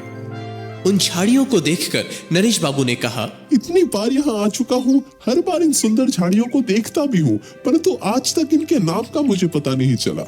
पता नहीं चला या खोज नहीं की? वो एक्चुअली जू से बाहर निकलते ही मैं खोज करने वाली बात भूल ही जाता हूँ, दिमाग से ही बाहर चली जाती है। इस झाड़ी को बॉक्सवुड कहते हैं। बॉक्सवुड? जी हाँ, बॉक्सवुड। ये झाड़ियाँ 5 फीट से अधिक लंबी अधिकतर केसेस में तो नहीं हो पाती। केवल सुंदर दृश्य के लिए इसे ट्रिम्ड यानी छाटे हुए अवस्था में रखी जाती है। कभी कभी इन झाड़ियों को छाटकर किसी वस्तु या जीव आदि का भी आकार दिया जाता है, केवल सुंदर दृश्य सर्जन करने हेतु। Boxwood seems really popular. It definitely is popular. थोड़ी देर चलकर हम फुआरे के पास पहुंचे और यहाँ से पंछी, जानवर, बंदर आदि देखने के रास्ते बढ़ जाते हैं। हमने पहले पंछियों वाले भाग को देखने का निर्णय लिया और फिर उस तरफ चल दिए। सबसे पहले वाले बड़े से पिंजड़े में काफी सारे लाल तोते हैं। बाहर बोर्ड पर इस स्पीशीज का नाम लिखा है स्कारलेट मकाओ। इस पिंजड़े के पास कई और ऐसे पिंजड़े हैं जिसमें अन्य किस्म की अलग अलग रंग बिरंगी तोतों की प्रजातियां हैं। साथ ही अलग अलग और प्रजातियों की पक्षियां भी हैं, जैसे citron crested cockatoos, crown cranes, peacocks, चम्मच जैसी लंबी चोंच वाली सफेद पक्षी स्पूनबिल्स, हॉर्नबिल्स एक्सेट्रा। प्रकृति द्वारा रचित इन सुंदर पक्षियों को देख मेरी आंखों को बहुत सुकून मिला। पक्षियों के अनुभाग को देखने के पश्चात हम पशुओं के अनुभाग में गए और वहां जंगल के राजा शेर, हाथी, जिराफ, वाइल्ड कैट्स, लेपर्ड इत्यादि देखा और फाइनली बंगाल के सबसे प्रसिद्ध जंतु आलीशान रॉयल बंगाल टाइगर के दर्शन किए। पिंजरे के भीतर इसके चलने के अंदाज को देखने से ही इस बात का आभास होना स्वाभाविक है कि इसे इतना आलीशान क्यों माना जाता है। इस पशु के आसपास होना भी कितना भयानक सिचुएशन होगी, इस बात की कल्पना मैं अच्छे से कर पा रहा हूं। अचानक उस बाघ ने फिर से दहाड़ा।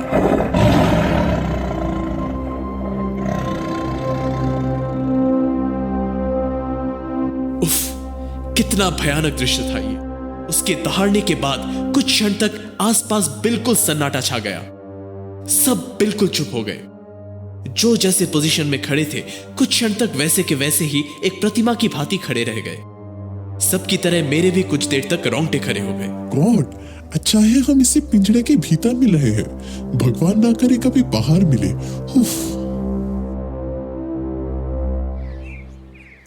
अब तक तो नार्को टेस्ट के प्रोसीडियर्स खत्म हो चुके होंगे। कुछ ही देर में रिपोर्ट का भी पता चलने ही वाली है। अच्छा दादा, अब तक तो 2 घंटे से ज्यादा हो गए हैं हम यहाँ हैं। अब तो बता दीजिए कि आपको वहां पर क्या क्लूज मिले। हाँ बिल्कुल बताता हूँ। मैंने नरेश बाबू के कान के पास आकर धीमी आवाज में कहा, कल रात जब मैं उनके घर में छानबीन कर रहा था तब मैंने काफी चीजें और देखी जिनका मैंने अब तक जिक्र नहीं किया। कल रात मैंने देवेंद्र जी के कमरे में एक अनोखी श्री गणेश भगवान जी की एक मूर्ति देखी। आकार में काफी छोटी सी थी। सोने की मूर्ति है इस बात पर मुझे कोई संदेह नहीं, और उस मूर्ति में हीरे भी लगे हुए थे। कम से कम 5 हीरे तो होंगे। सरल शब्दों में कहूं तो वह मूर्ति काफी मूल्यवान है, इसमें कोई दो राय नहीं। तो क्लू मिलने वाली इसमें क्या बात है? बताता हूं। कल रात वह मूर्ति देवेंद्र जी के कमरे में बिस्तर के नीचे एक छोटे से ताक के भीतर काले कपड़े में लपेटे हुए अवस्था में मिली थी। मैंने मूर्ति देखकर वापस उसी तरह लपेटकर वहां रख दिया जहां वह थी। आई एम 99% श्योर कि किसी को इस बात की भनक नहीं होगी कि मैंने वह मूर्ति देखी थी, क्योंकि वह काफी गुप्त स्थान पर छिपाई हुई थी। आज सुबह जब हम वहां पहुंचे तो बाथरूम जाने का नाम करके मैंने पहले उस कक्ष में जाकर उस मूर्ति को चेक किया और मैंने देखा आज वही मूर्ति बिस्तर के नीचे तो थी पर ताक के बाहर थी और काले कपड़े में लपेटी हुई भी नहीं थी। यानी कल मेरे जाने के बाद किसी और ने उसे वहां से निकाला था। हो सकता है कल आपने घर की तलाशी ली, इस वजह से देवेंद्र जी ने खुद ही उस मूर्ति को कल बाहर निकाली हो चेक करने के लिए। मुझे ऐसा नहीं लगता। वह मूर्ति कल देवेंद्र जी के कमरे में इतनी ज्यादा अप्रकट रूप में रखी हुई थी, इसका अर्थ यही है कि देवेंद्र जी ने उसे बड़े ध्यान से सबसे छुपा कर रखा होगा। यदि उन्होंने मूर्ति निकाली भी होती तो वह उसे वापस उसी तरह से ताक के भीतर अच्छे से रखे होते, मगर ऐसा नहीं था। वो मूर्ति काफी मूल्यवान है, इसमें कोई दो राय नहीं, और किसी ने अगर अपने ऐसे किसी चीज को इतने ध्यान से छिपा कर रखी हो तो वो उस चीज को लेकर बिंदु मात्र भी केयरलेसनेस नहीं दर्शा सकते। मेरा यह विश्वास है कि घर में कोई ना कोई जरूर मौजूद है जो अब तक इस मूर्ति को ढूंढ रहा था। मूर्ति को इतने अप्रकट रूप से छिपाया गया था कि घर का कोई काम करते वक्त या साफ सफाई करते वक्त वो मूर्ति ऐसे ही मिल जाए, ये संभव नहीं है। मैं पक्के तौर पर कह सकता हूं कि कल कोई ना कोई उस मूर्ति को ढूंढ रहा था। बिना तलाशी के ऐसे किसी जगह से कोई चीज का यूं ही मिल जाना संभव नहीं है। कोई ना कोई जरूर है जो कल उस मूर्ति को तलाश रहा था। पर सवाल अब ये उठता है कि उस मूर्ति को अपने ही घर में इतने अप्रकट रूप से देवेंद्र जी ने क्यों छुपा रखा था? क्या कोई उस मूर्ति के पीछे है, या फिर क्या वो मूर्ति देवेंद्र जी की ही है? पता नहीं नरेश बाबू, मुझे ऐसा क्यों लग रहा है कि इस मूर्ति का इस हत्याकांड के साथ कोई लेना देना है। हम ये सब बातें करते करते स्नेक्स के पिंजरे के पास पहुंच गए हैं कि तभी हमारे पीछे से एक आदमी चलते हुए आए और तेजी से हमें क्रॉस कर आगे चले गए। मैंने और नरेश बाबू ने उस आदमी की ओर एक सरप्राइज्ड एक्सप्रेशन से देखा। यह वही आदमी था, वही आदमी जिसे हमने जू के टिकट काउंटर की लाइन में देखा था। येलो शर्ट, ग्रे पैंट और गले के पीछे टैटू। वह तेजी से अनुभाग के एग्जिट की ओर जा रहे हैं। लगता है जू से वापस जा रहे हैं। मैं और नरेश बाबू उस शख्स की ओर देख ही रहे थे कि तभी मेरे सेल फोन की रिंगटोन बज उठी। इंस्पेक्टर सेन का कॉल है। लगता है नार्को टेस्ट इज ओवर। मैंने फोन उठाया। हेलो हेलो मिस्टर राज, क्योंकि आपने बताने को कहा था इसलिए मैंने फोन किया। नार्को टेस्ट खत्म हो चुकी है और हाँ, देवेंद्र जी ने ऐसी कोई आशंका जताने लायक बात नहीं कही। Result is unclear. Well, thank you for the kind information inspector साहब। फाइन, चलिए मिस्टर राज, अब मैं रखता हूँ। पता नहीं अब यह केस पुलिस के हाथ में रहेगी या नहीं। वैसे हमने देवेंद्र जी को वापस घर भेज दिया है। आप पूछना चाहे तो मिल सकते हैं। वेल, कुछ भी यदि आपको पता चले या मेरी कोई जरूरत पड़े तो बताइएगा जरूर। Okay, bye mister Raj, good luck. धन्यवाद इंस्पेक्टर साहब। क्या कहा इंस्पेक्टर सेन ने? Narco test completed, results unclear. Devendra ji लौट आए हैं। We must go there. Hurry up Naresh Babu, let's go. हम तुरंत जू से निकले, कार में बैठे और देवेंद्र जी के घर की ओर रवाना हो गए।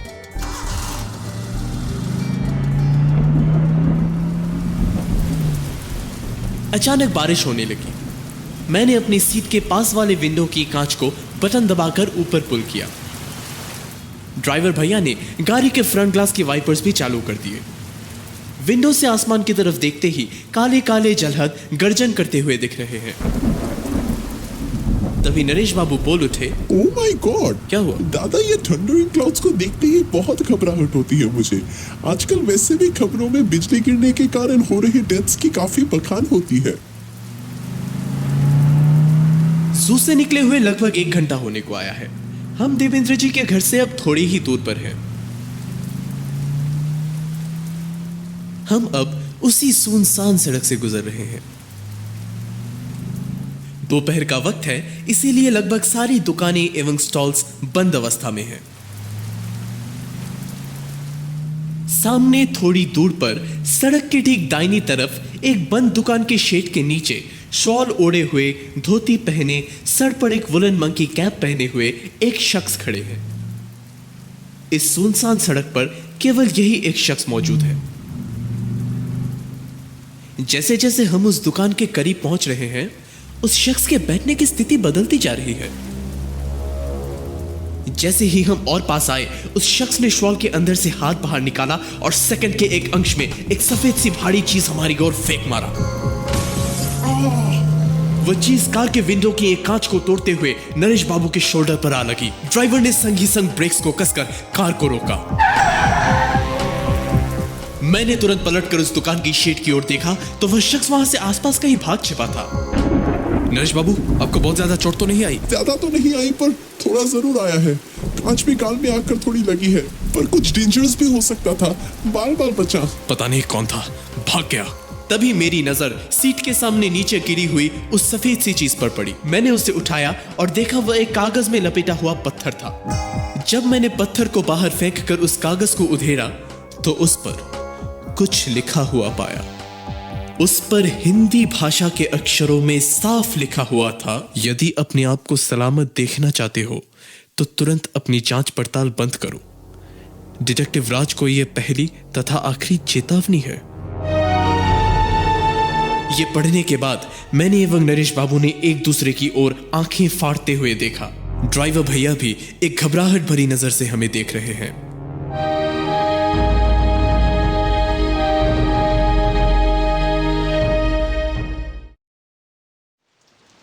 पंद्रह मिनट पश्चात हम देवेंद्र जी के घर पर पहुंचे। घर के दरवाजे पर नागेंद्र जी खड़े हैं। उन्होंने हमें देखकर अंदर प्रवेश करने को कहा। आइए आइए, बहुत अच्छा हुआ आप शीघ्र ही आ गए। देवेंद्र के नार्को टेस्ट रिजल्ट्स अनक्लियर बताया जा रहा है। समझ नहीं पा रहे ये हमारे लिए अच्छी खबर है या बुरी। आप ही की राह देख रहा था। अच्छा, मैं एक बार देवेंद्र जी से दोबारा विस्तार से पूछना चाहता हूँ। हाँ बिल्कुल, आइए। फिर हम अंदर घुसकर सीधे ग्राउंड फ्लोर के बेडरूम में गए, जहां बेड पर काफी घबराए हुए एवं थके हुए अवस्था में देवेंद्र जी को बैठा पाया। देवेंद्र जी के पास कांच की एक ग्लास अपने हाथ में लिए बैठी थी नागेंद्र जी की वाइफ निष्ठा जी। मैं और नरेश बाबू भी जाकर बेड के सामने खड़े हो गए। हमें देखते ही देवेंद्र जी के मुख से ये शब्द निकले, मुझे इस झमेले से बाहर निकालिए दादा। मैं आपके आगे हाथ जोड़ता हूं। मैं इस मामले में बिल्कुल दोषी नहीं हूं। प्लीज मेरा विश्वास कीजिए। मैं अपनी जिंदगी एक झूठे इल्जाम की वजह से नष्ट नहीं करना चाहता। प्लीज प्लीज मिस्टर राज, मेरी सहायता कीजिए। I beg you, help me please. Devendra ji बहुत ही ज्यादा घबराए हुए प्रतीत होते हैं। उस दिन मेरे घर पर इन्हें देखकर मुझे बिल्कुल भी इस बात का अंदाजा नहीं था कि भीतर से वे इतने डरे हुए हैं। मैंने देवेंद्र जी को जवाब देते हुए कहा, देखिए देवेंद्र जी, आप प्लीज पहले शांत हो जाइए, थोड़ा पानी पी लीजिए। मुझे पता है आप बहुत परेशान हैं, लेकिन इस वक्त यदि आपके लिए कुछ सबसे ज्यादा जरूरी है तो वह है आपके दिमाग का शांत रहना एवं आपके हृदय की मजबूती। तभी तो आप मुझे विस्तार से आज अपनी मनोस्थिति समझा पाएंगे। नार्को टेस्ट के बाद जब मुझे होश आई तब मैंने सुना कि पूछे गए सवालों के जवाब तो मैं दे रहा था, बट इंस्पेक्टर साहब को मेरे जवाब कन्विंसिंग नहीं लगे। अब आप ही बताइए, नार्को टेस्ट के वक्त कोई गलत जवाब कैसे दे सकता है? इंस्पेक्टर शेन को अब भी मुझ पर शक है। बहुत डर लग रहा है मुझे, ना जाने आगे और क्या क्या होने वाला है। पुलिस तो सबूत तथा टेस्ट रिजल्ट्स के आधार पर ही जांच पड़ताल आगे बढ़ाएगी, जो कि बिल्कुल सही भी है। पुलिस भी बहुत मेहनत कर रही है इस केस के पीछे, सैल्यूट टू देम। पर इस मामले में केस इतनी ज्यादा पेचीदा है कि न जाने आगे क्या हो। मगर आप चिंता ना करें देवेंद्र जी, मैं पूरी कोशिश करूंगा इसके जड़ तक पहुंचने की। कुछ सेकंड्स तक रूम में सन्नाटा सा छा गया, कोई भी आवाज नहीं, सबके चेहरे में टेंशन साफ दिख रही है। तभी अचानक मैंने देखा नागेंद्र जी रूम में मौजूद नहीं है। अजीब है, उन्हें तो यहां होना चाहिए था इस वक्त। तभी देवेंद्र जी कहते हैं, मिस्टर राज, मैं क्या कह रहा था कि काफी टेंशन का माहौल है तथा पिताजी की मृत्यु के कारण एवं तरीका कुछ भी पता नहीं चला। इसलिए यदि आपको ध्रुवीता ना हो इस केस को जब तक आप इन्वेस्टिगेट कर रहे हैं, तब तक आप यहीं रुक जाइए प्लीज।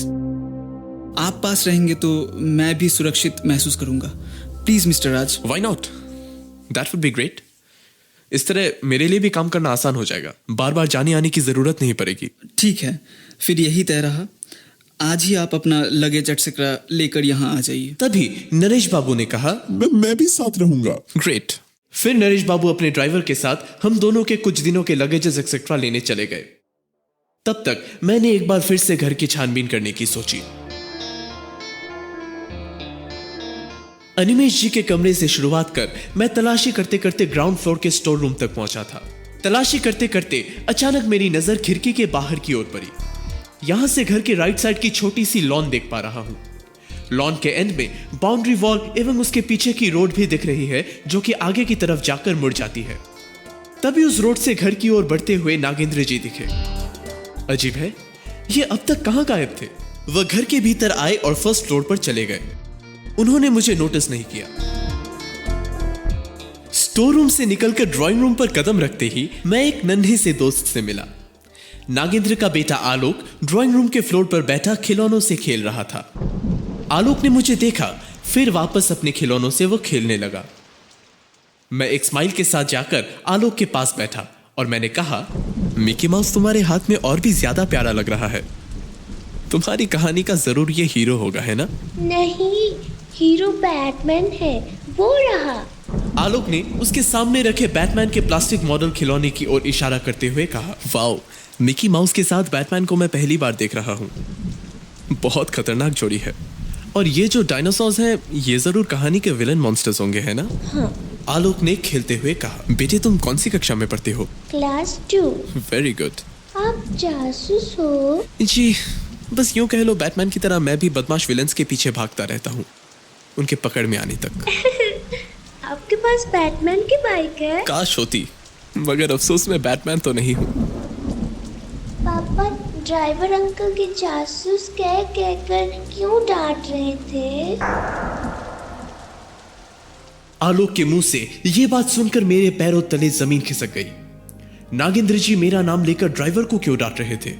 नागेंद्र जी का अपने भाई पर शक करना, देवेंद्र जी से पूछताछ करते वक्त नागेंद्र जी का कमरे में न होना, ये सब क्या दर्शाती है? क्या इस हत्याकांड में नागेंद्र जी का हाथ है? और यहां आते वक्त जो हम पर पत्थर से हमला हुआ, साथ ही वह धमकी भरी लेटर, क्या नागेंद्र जी का इन सब में हाथ था? मैंने फिर आलोक की तरफ देख एक स्माइल के साथ कहा, बेटा ड्राइवर अंकल का नाम क्या है? मैं तो ड्राइवर अंकल ही बुलाता हूँ, पापा तने कहते हैं। ये कहकर आलोक वापस अपने खिलौनों से खेलने लगा। तभी नागेंद्र जी मेरे सामने आकर उपस्थित हो गए। मुझे अभी पता चला कि आप लोग देवेंद्र के कहने पर कुछ दिन यही ठहरने वाले हैं।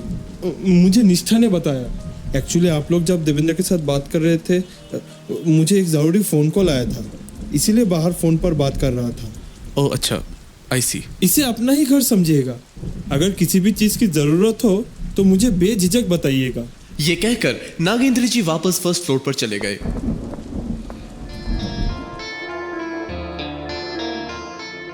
घर की एक बार फिर से तलाशी अगले 3 घंटे में समाप्त हो गई। इस बार एक बेहतर माइंड स्टेट एंड प्रिपेयर्डनेस के साथ तलाशी एवं छानबीन करने के फलस्वरूप मुझे काफी सारे सूत्र एवं निशान मिले, जिनका जिक्र मैं समय आने पर करूंगा।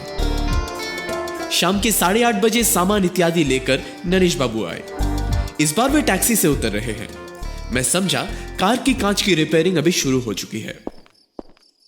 Hectic day. उफ। 10 out of 10 to that statement. चलिए अंदर चले। अच्छा नरेश बाबू, हाँ बोलिए। क्या आपको याद है देवेंद्र जी जब मेरे घर पर आए थे तब उन्होंने तने नाम के एक व्यक्ति का जिक्र किया था? तने? अरे हाँ, वो शख्स जिसके साथ नागेंद्र जी का थोड़ा अनबन हो गया था, वही ना? एग्जैक्टली नरेश बाबू, वेरी गुड, वही शख्स। लगता है नागेंद्र जी के साथ उसके रिश्ते अभी भी ठीक नहीं है। क्या मतलब? आप फ्रेश हो लीजिए पहले, फिर बताता हूं। नरेश बाबू ने मुझसे हमारे कमरे के बारे में पूछा और मेरा जवाब सुनते ही फर्स्ट फ्लोर के दूसरे बेडरूम की ओर वह चले गए। मैं सीढ़ियों के नीचे ही प्रतीक्षा कर रहा था। 10 मिनट पश्चात वह फ्रेश होकर लौटे और फिर मुझसे कहा, उफ, क्या दादा आप ऐसी क्यूरियोसिटी पैदा कर देने वाली बातें आधी अधूरी करके दिमाग की शांति भंग कर मजे लेते हैं बस। पहले तने वाला चैप्टर इन ब्रीफ सुनकर भी तो फ्रेश हो सकता था ना मैं। अपने होठों के ऊपर अपनी तर्जनी उंगली को रखकर मैंने ये आवाज दी, नरेश बाबू जो भी कहना है कृपया धीमी आवाज में कहिए। हमारी बातों पर कान रखे हुए यहाँ काफी लोग हैं।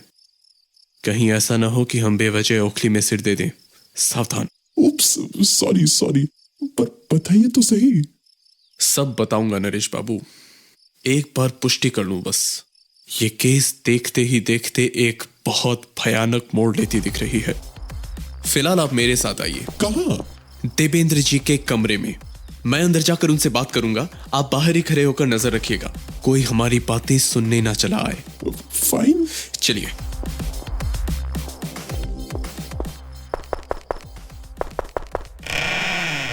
देवेंद्र जी ने कमरे का दरवाजा खोला।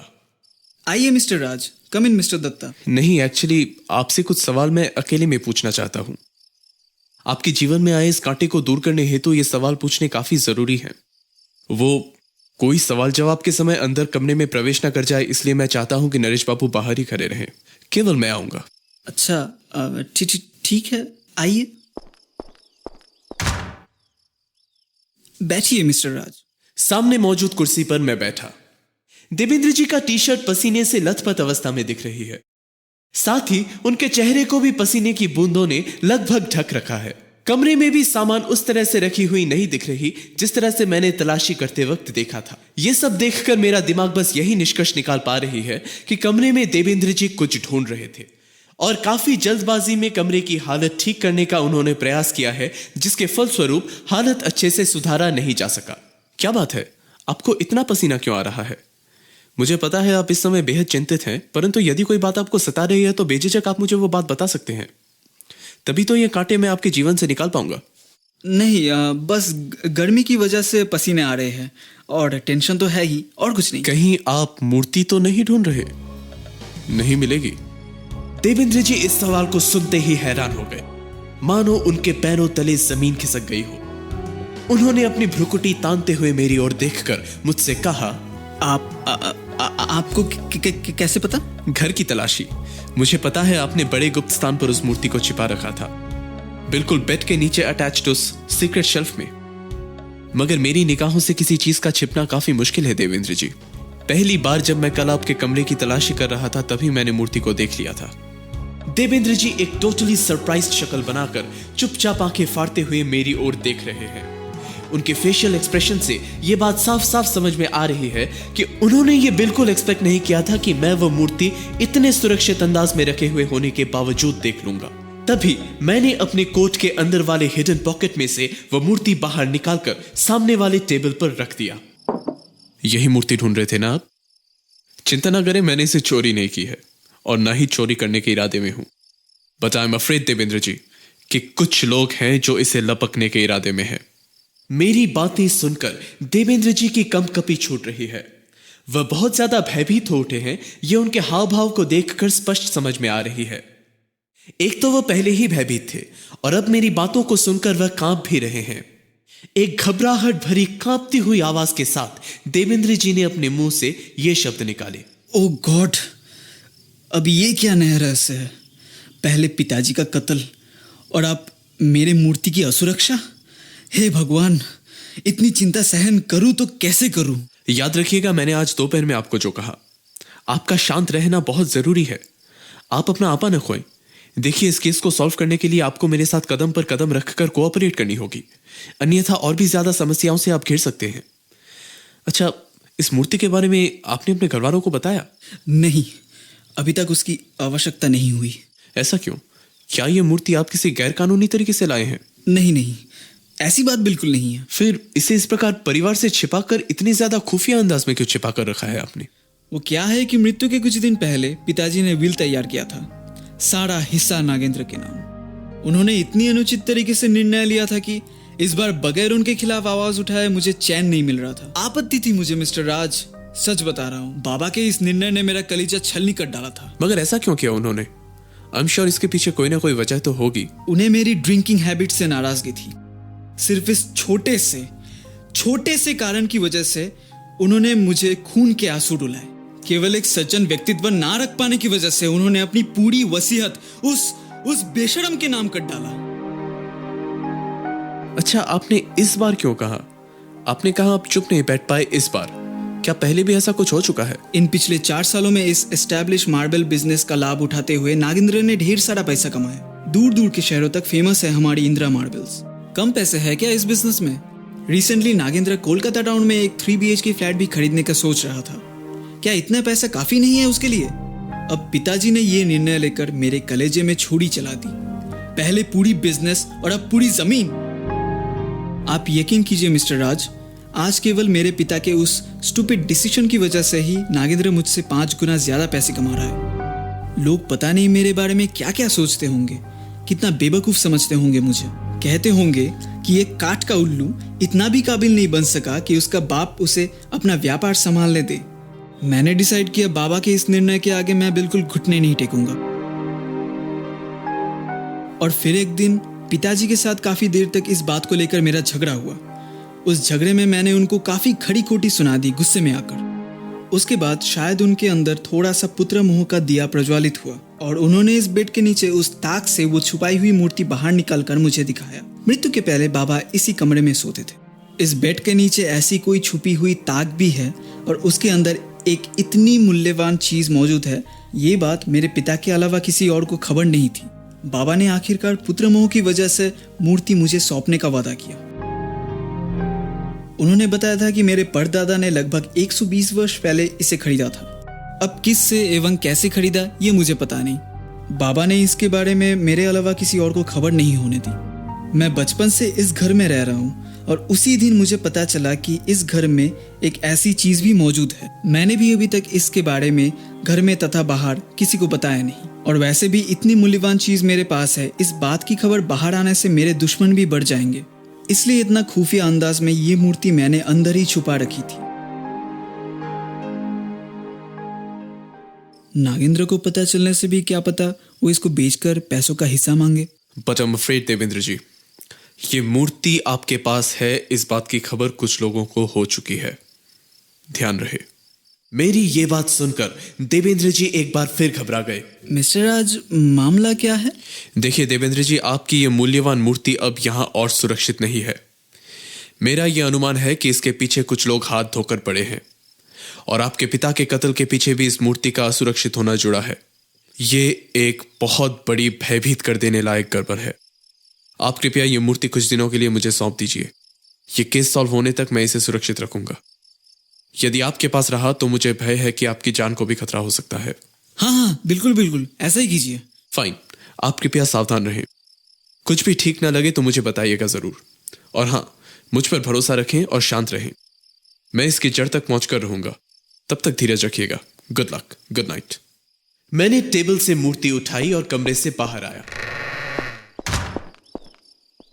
बाप रे बाप दादा, आपने कितना समय लगा दिया।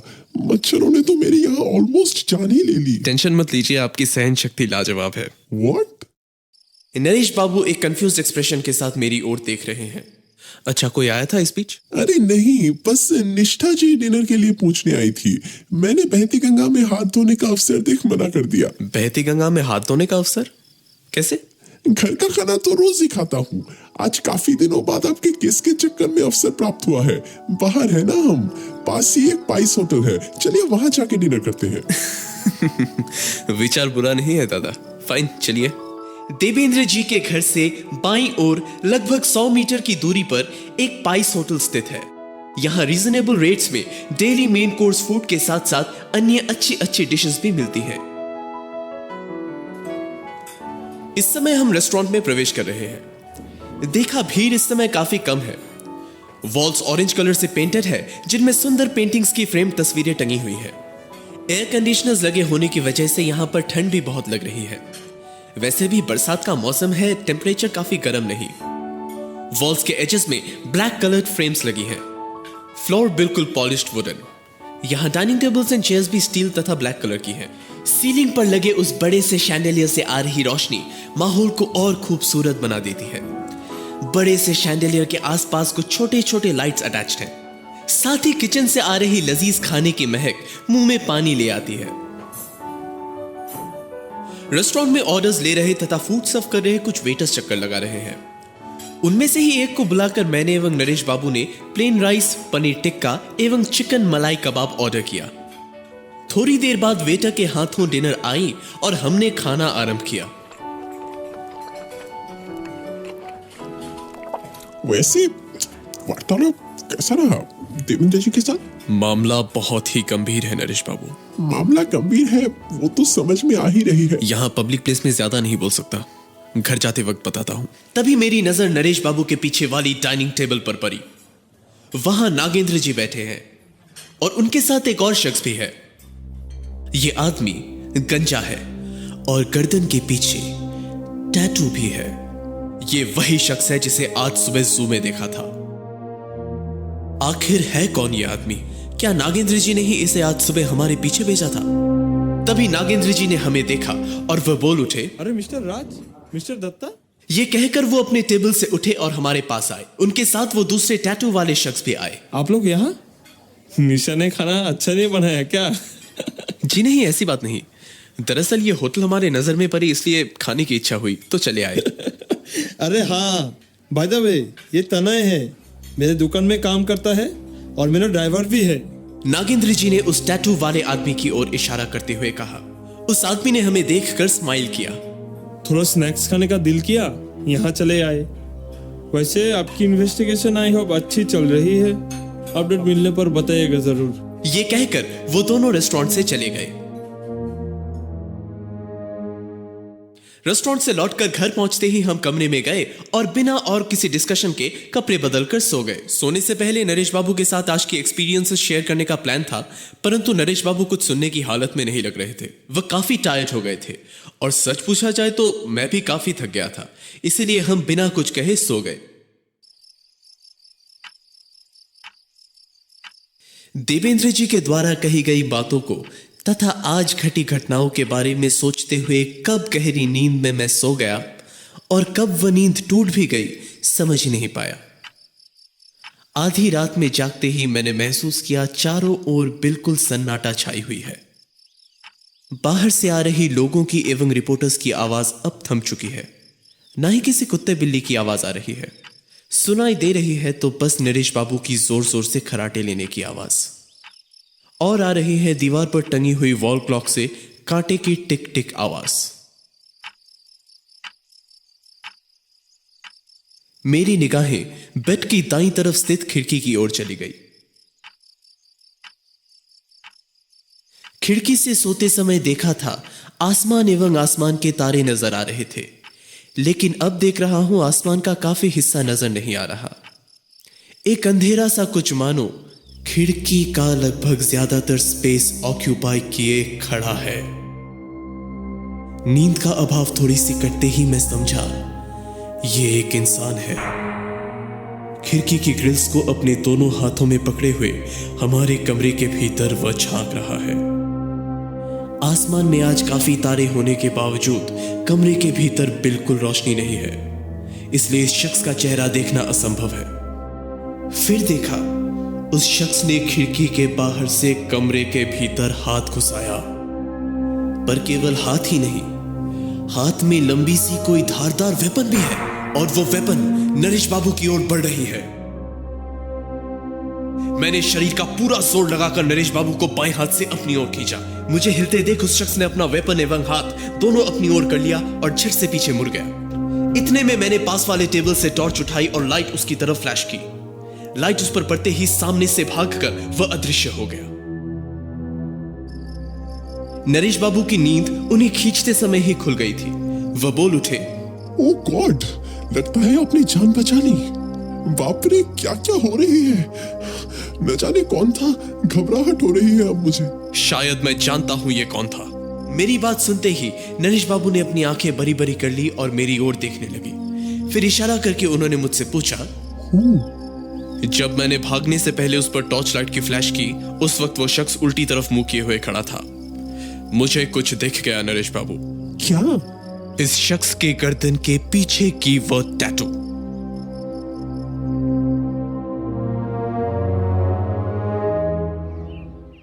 कल आधी रात में उन घटनाओं को अनुभव करने के बाद क्या नींद का आना संभव था?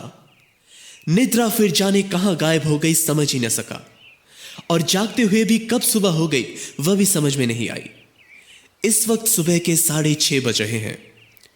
पूरी रात बाकी के जितने भी घंटे हम जाग रहे थे, उतने वक्त में मैंने नरेश बाबू को वह सारी बातें बताई जो अब तक मैंने देखा, समझा एवं अनुमान लगाया था इस केस के बारे में। आधे घंटे बाद जब नरेश बाबू और मैं तैयार होकर कमरे से निकले, मैंने देखा नागेंद्र जी की धर्मपत्नी निष्ठा जी उनके बेटे आलोक को ब्रेकफास्ट खिला रही हैं। हमें देखते ही उन्होंने कहा, देवेंद्र ने कहा आज भी आप लोग ब्रेकफास्ट करने नहीं वाले हैं। शुक्रिया भाभी जी, पर हम यहाँ केवल अपनी जांच पड़ताल को अंजाम देने हेतु आए हैं। इसके अतिरिक्त मुझे कुछ भी सही नहीं लग रही। मुझे समझ नहीं आ रही आपकी बातों को सही कहूँ या गलत। वैसे अब तक कोई अनुमान? अनुमान? जासूसों के तो कदम ही अनुमान के साथ साथ आगे बढ़ते हैं भाभी जी। यदि अब तक वह न लगा पाता तो शायद जासूस न कहलाता। आपने भी सबकी तरह वही अनुमान लगाया होगा। क्या मतलब? मतलब आई गेस आप समझ गए होंगे अब तक। ये कहकर निष्ठा जी ने उनके बेटे आलोक को कमरे में जाकर खेलने को कहा और फिर अपनी बात जारी रखते हुए कहा, सबको पता है, केवल साबित नहीं हुई। कहीं आप देवेंद्र जी की ओर तो शक की सुई नहीं घुमा रही? क्या यही करना स्वाभाविक नहीं? क्या इतनी जांच पड़ताल के बाद भी आप निष्कर्ष पे नहीं पहुँचे कि उस रात घर में और कोई नहीं था? साफ बात है, अब हम तो देवेंद्र के घर वाले हैं। इशारे में ही सही, पर हमारे मुंह से सीधे सीधे बार बार उसे दोषी कहना अच्छा लगता है क्या? क्या बात साफ नहीं? आप इतनी पुष्टि के साथ कैसे इस निष्कर्ष पर पहुंच रही हैं? आपको तो याद होगा कि नागेंद्र ने कल आपको क्या कहा था। एक दिन बाबा और देवेंद्र के बीच विल को लेकर काफी बहस हो गई थी। उस बहस वाले दिन बाबा और देवेंद्र के अलावा घर में मैं भी मौजूद थी। मैंने वो पूरा ड्रामा देखा और सुना था। शायद देवेंद्र के व्यक्तित्व को देख के आपको यकीन ना हो, पर मैंने साफ साफ देखा और सुना था। देवेंद्र बाबा को बार बार कह रहे थे, अरे अब मर जाओ तो मुझे शांति हो। अब ये बात मैंने अब तक किसी को नहीं बताई, केवल आप ही को बता रही हूँ। अब आप ही देखिए, उस रात घर में बाबा के साथ देवेंद्र के अलावा और कोई नहीं था, और कत्ल के कुछ दिन पहले वो ये सब कह रहे थे। क्या अब भी निष्कर्ष निकालना कठिन है? बिल्कुल कठिन है, अब भी कठिन है। भाभी जी, आप में और मुझ जैसे जासूसों में क्या अंतर है पता है? आप लोग पहले कल्प्रिट डिसाइड करके पूरे केस को देखते हैं एवं सूत्र उसके साथ जोड़ने का प्रयास करते हैं, और हम पहले केस देखते हुए सूत्रों के आधार पर बाद में कल्प्रिट डिसाइड करते हैं। आपकी बातों को मैं ध्यान में रखूंगा। अब हम चलते हैं, नमस्कार। ये कहकर हम वहां से निकल गए। निष्ठा जी हमें घूरती रही एक गंभीर एक्सप्रेशन के साथ। उनके घर से बाहर निकलने के बाद हम नरेश बाबू के ऑफिस के उन कलीग्स के पास गए जो देवेंद्र जी के करीबी मित्र थे। मैंने उनसे पूछताछ की कि क्या देवेंद्र जी ने अपने व्यक्तिगत जीवन में हो रही बातों के बारे में उनसे कुछ शेयर किया था या फिर कुछ बताया था, लेकिन उनसे ऐसा कुछ हमें पता नहीं चला। फिर हमने पता लगाकर उनके कुछ लोकल रिश्तेदारों के पास जाकर पूछताछ की। पर उनके पास से भी हमें कुछ खास पता नहीं चला। एक्चुअली आधे से ज्यादा लोग बताने से ही घबरा रहे थे। वो लोग इन सब झमेलों में पड़ना ही नहीं चाहते थे। पूछताछ करने हेतु यहां से वहां भागते भागते शाम हो गई। हम बहुत थक चुके हैं। नरेश बाबू, शाम हो गई है। देवेंद्र जी के घर पहुंचने में रात हो जाएगी। हाँ मुझे पता है, तो क्या? तैयार हो जाइए, हम पर अटैक होने वाली है।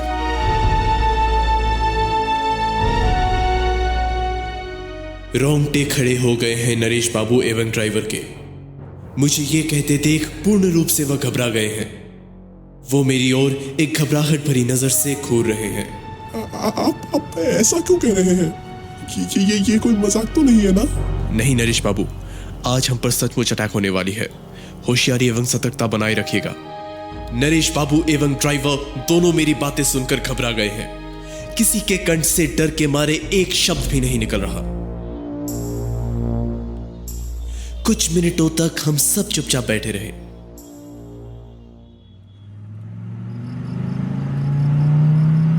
इस वक्त समय है रात 8:30 बजे। गाड़ी में सवार हम अब लाल नगर घुस रहे हैं। यहां का माहौल आज भी ठीक वैसा ही है जैसा हमने पहली बार आते वक्त देखा था, बिल्कुल शांत और अंधेरे से भरा। मैंने कसकर नरेश बाबू का हाथ पकड़ लिया और आंखों से इशारा कर उन्हें हिम्मत रखने को कहा। पूरी सड़क खाली है, ना कोई गाड़ी, ना कोई मोटरसाइकिल, ना कोई इंसान। सारी दुकानें भी आज बंद है। हम जितना आगे बढ़ रहे हैं, हमारी धड़कनें भी तेज होती जा रही है। आगे बढ़ते बढ़ते अचानक मेरी नजर गाड़ी के विंग व्यू मिरर की ओर गई। मिरर पर किसी मोटरसाइकिल हेडलाइट की रिफ्लेक्शन दिख रही है। हम जब लेफ्ट या राइट मुड़े, हमारे बाद वह बाइक भी मुड़ी, यानी कोई मोटरसाइकिल पर सवार होकर हमारी कार का पीछा कर रहा है। अब ड्राइवर को भी यह बात समझ में आ गई है। उन्होंने रियर व्यू मिरर के जरिए आंखों से घबराहट भरी नजर दर्शाकर मुझे संकेत किया। तभी सड़क के लेफ्ट और राइट साइड से 4 और बाइकर सड़क पर उठे और हमारी कार को वो फॉलो करने लगे उस पहले वाले बाइकर के साथ।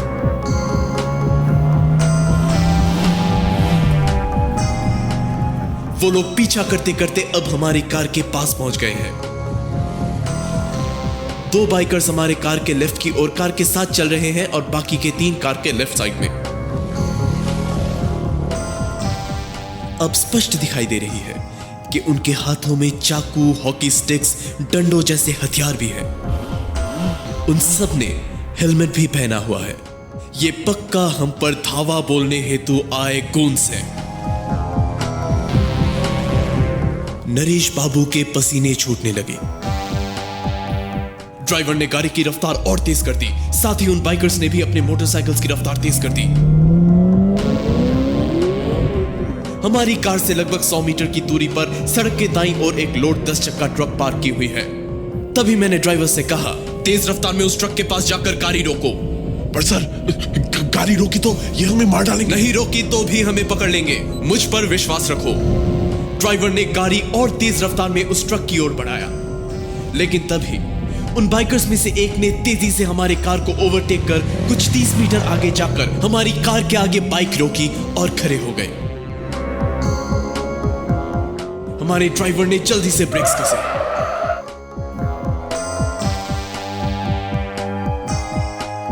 हमारी कार रुकी और अब उन बाइक्स में हथियार लिए बैठे उन गूंस ने हमें चारों तरफ से घेर लिया। वो सब अपनी अपनी बाइक्स को हमारे चारों ओर रोककर हथियार लिए अपने अपने बाइक से उतरे और हमें घेर कर हंसने लगे।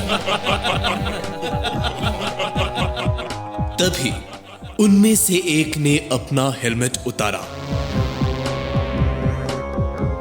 और उनका चेहरा देखते ही नरेश बाबू चौंक उठे।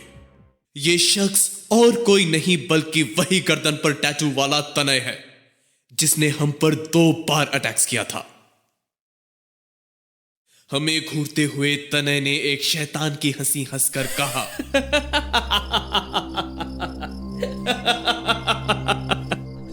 क्या इतनी चेतावनियों के बाद भी तुझे अकल नहीं आई, या फिर अपनी फालतू की जासूसी पर इतना भरोसा है कि प्राण खोने का भी भय नहीं है? कोई बात नहीं, अब तू और तेरी जासूसी और तेरे असिस्टेंट सबके सब खत्म। मार मार के ये हाल करूंगा कि जिंदगी भर चलने या बोलने के लायक नहीं रहेगा। ओए, देख क्या रहे हो? मारो सालों को। तनय के ये सब कहते ही उसके सारे साथी हथियार उठाए कि तभी एक शख्स पीछे मौजूद उस ट्रक से बाहर आकर हवा में गोली चलाते हैं। गोली की आवाज सुनते ही हमने एवं तनय और उसके साथियों ने हथियार नीचे कर उस ट्रक की ओर देखा। ट्रक के सामने हाथ में रिवॉल्वर लिए खड़े हैं इंस्पेक्टर सेन और ट्रक के बेड पार्ट से बाहर आए 10 हवालदार। वो सब दौड़कर आए और उन गुंडों को पकड़कर गिरफ्तार कर लिया। तभी एक पुलिस वैन जिसमें 2 पुलिस वाले सवार हैं लेफ्ट साइड वाली गली से बाहर आई। बाकी गूंज की तरह तनय को भी 2 हवालदारों ने हथकड़ियां पहनाकर पकड़ रखा है। अरे छोड़ मुझे, छोड़, मैंने कहा छोड़। कल रात तुमने हमें मारने का प्रयास किया। उससे पहले हमारी कार पर उस पत्थर सहित धमकी भरी कागज को भी तुमने ही फेंका था।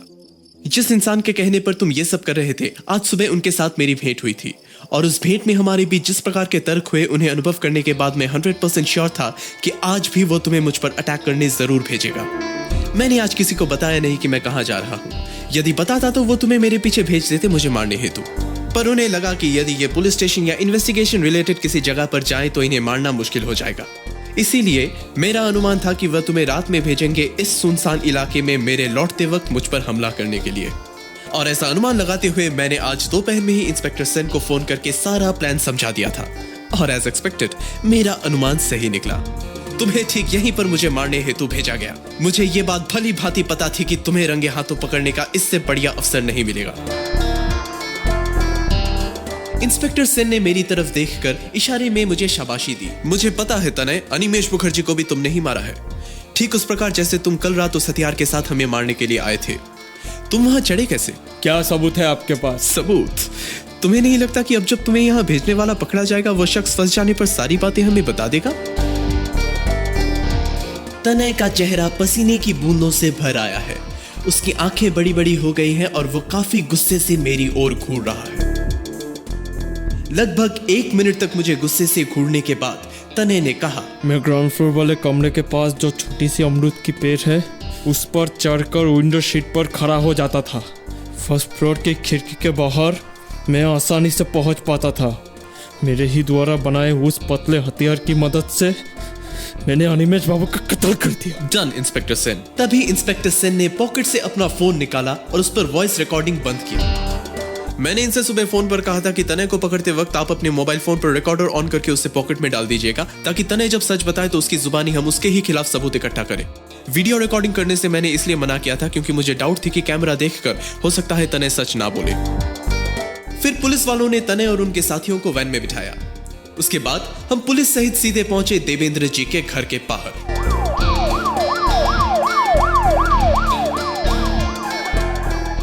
गाड़ी रोककर घर में प्रवेश करते समय देखा पुलिस सायरन की आवाज सुनते ही नागेंद्र जी घर से बाहर आए।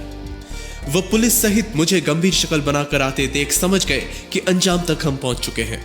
बिना कुछ भी बोले उन्होंने इशारा करते हुए हमें अंदर प्रवेश करने का संकेत किया। नागेंद्र जी, आलोक छोड़ घर के सारे सदस्यों को ड्राइंग रूम में आने के लिए कहिए जल्द से जल्द। मुझे कड़े आवाज में ये सब कहते देख नागेंद्र जी चौंक से गए हैं। वो तुरंत घर में मौजूद निष्ठा जी एवं देवेंद्र जी को लेकर ग्राउंड फ्लोर के ड्राइंग रूम में आए। देवेंद्र जी एवं निष्ठा जी दोनों के चेहरे में नर्वसनेस झलक रही है। देवेंद्र जी बोल उठे, क्या हुआ मिस्टर राज? सबको इकट्ठा बुलाया, वो भी अचानक? जरूर कोई बड़ी बात पता चली होगी आपको। जी बिल्कुल, काफी चीजों का मुझे दूसरे दिन की गई तलाशी के वक्त ही पता चल गई थी और ऐसी चीजों का पता चला है जो इतने खुफिया स्थानों में छिपाई गई थी कि आप लोगों को अभी भी लग रहा होगा कि उन चीजों को ढूंढना असंभव है। जहां उन चीजों को पुलिस नहीं ढूंढ पाई तो मैं कैसे ढूंढ लूं, है ना निष्ठा जी? क्या मतलब आप मुझसे क्यों पूछ रहे हैं? तनय पकड़ा गया, अब तो अभिनय बंद कीजिए। मुझे ये सब कहते देख रूम में उपस्थित सभी लोग पूर्ण रूप से हैरान हो गए हैं और देवेंद्र जी आप भी बस कीजिए, बहुत नाटक हो गया। क्या मतलब? तो नहीं करेंगे नाटक बंद? ठीक है, मैं आपको कुछ दिखाता हूँ। तभी मैंने अपने पॉकेट से एक सिरिंज, कुछ ड्रग सैंपल्स और ज्वेलरी के कुछ पीसेस निकाले। ये आपके स्टोर रूम के बाहर वाले गार्डन में उस टब के अंदर मिट्टी से ढकी हुई मिली। वो ऐसी एक इकलौती टब थी जिसमें फूल नहीं उगी हुई थी।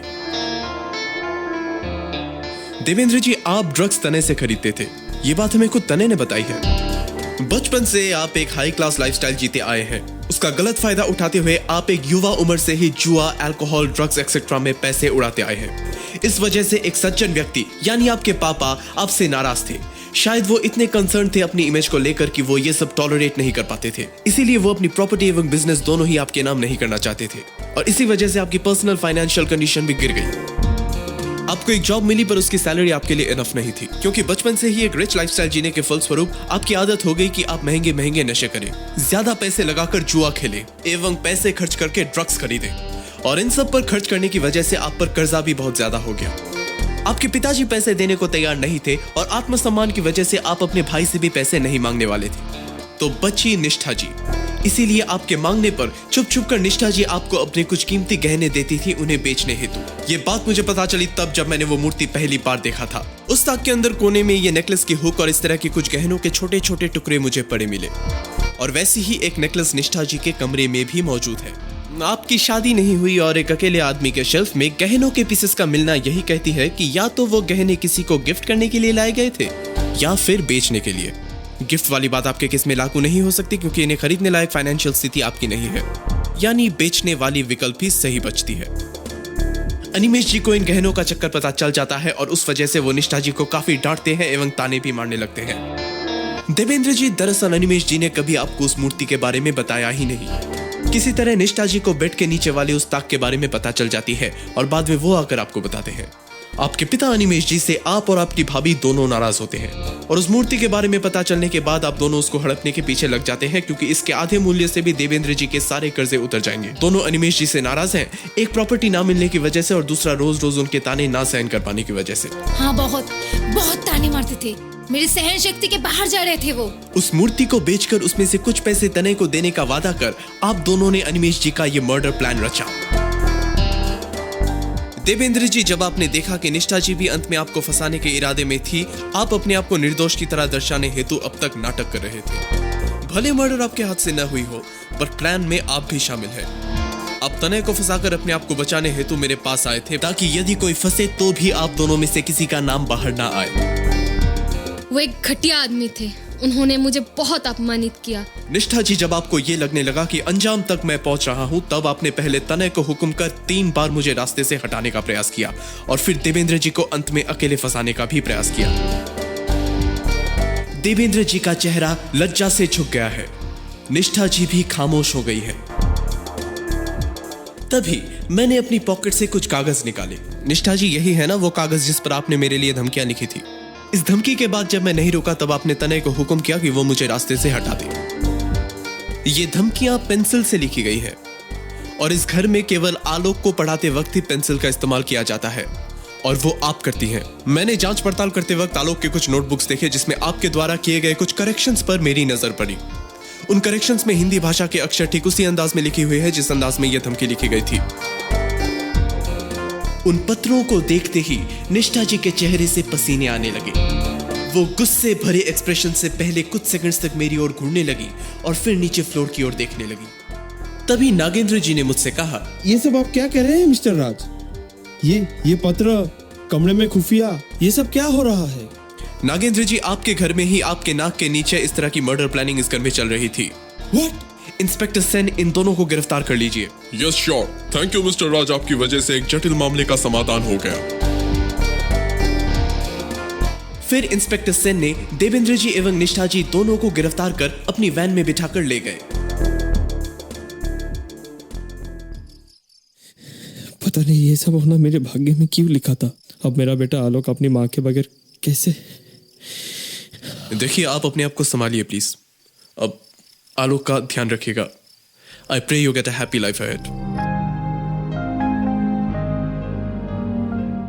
मिस्टर नागेंद्र के जीवन में ऐसी अशांति हो गई, ये देखकर हमें बहुत दुख हुआ। वो बेचारे अपने रोज के कार्य में इतने ज्यादा व्यस्त हो गए कि उन्हें इस बात की भनक तक नहीं थी कि उनके घर में उनकी ही पत्नी एवं भाई के द्वारा पिताजी की हत्या का प्लानिंग किया जा रहा था।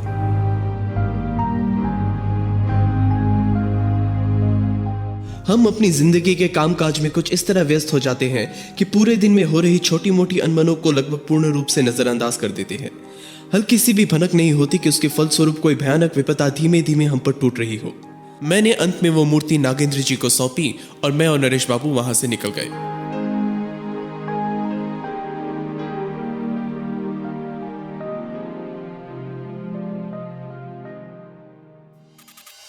सुन रहे थे मर्डर इन इंद्रविला।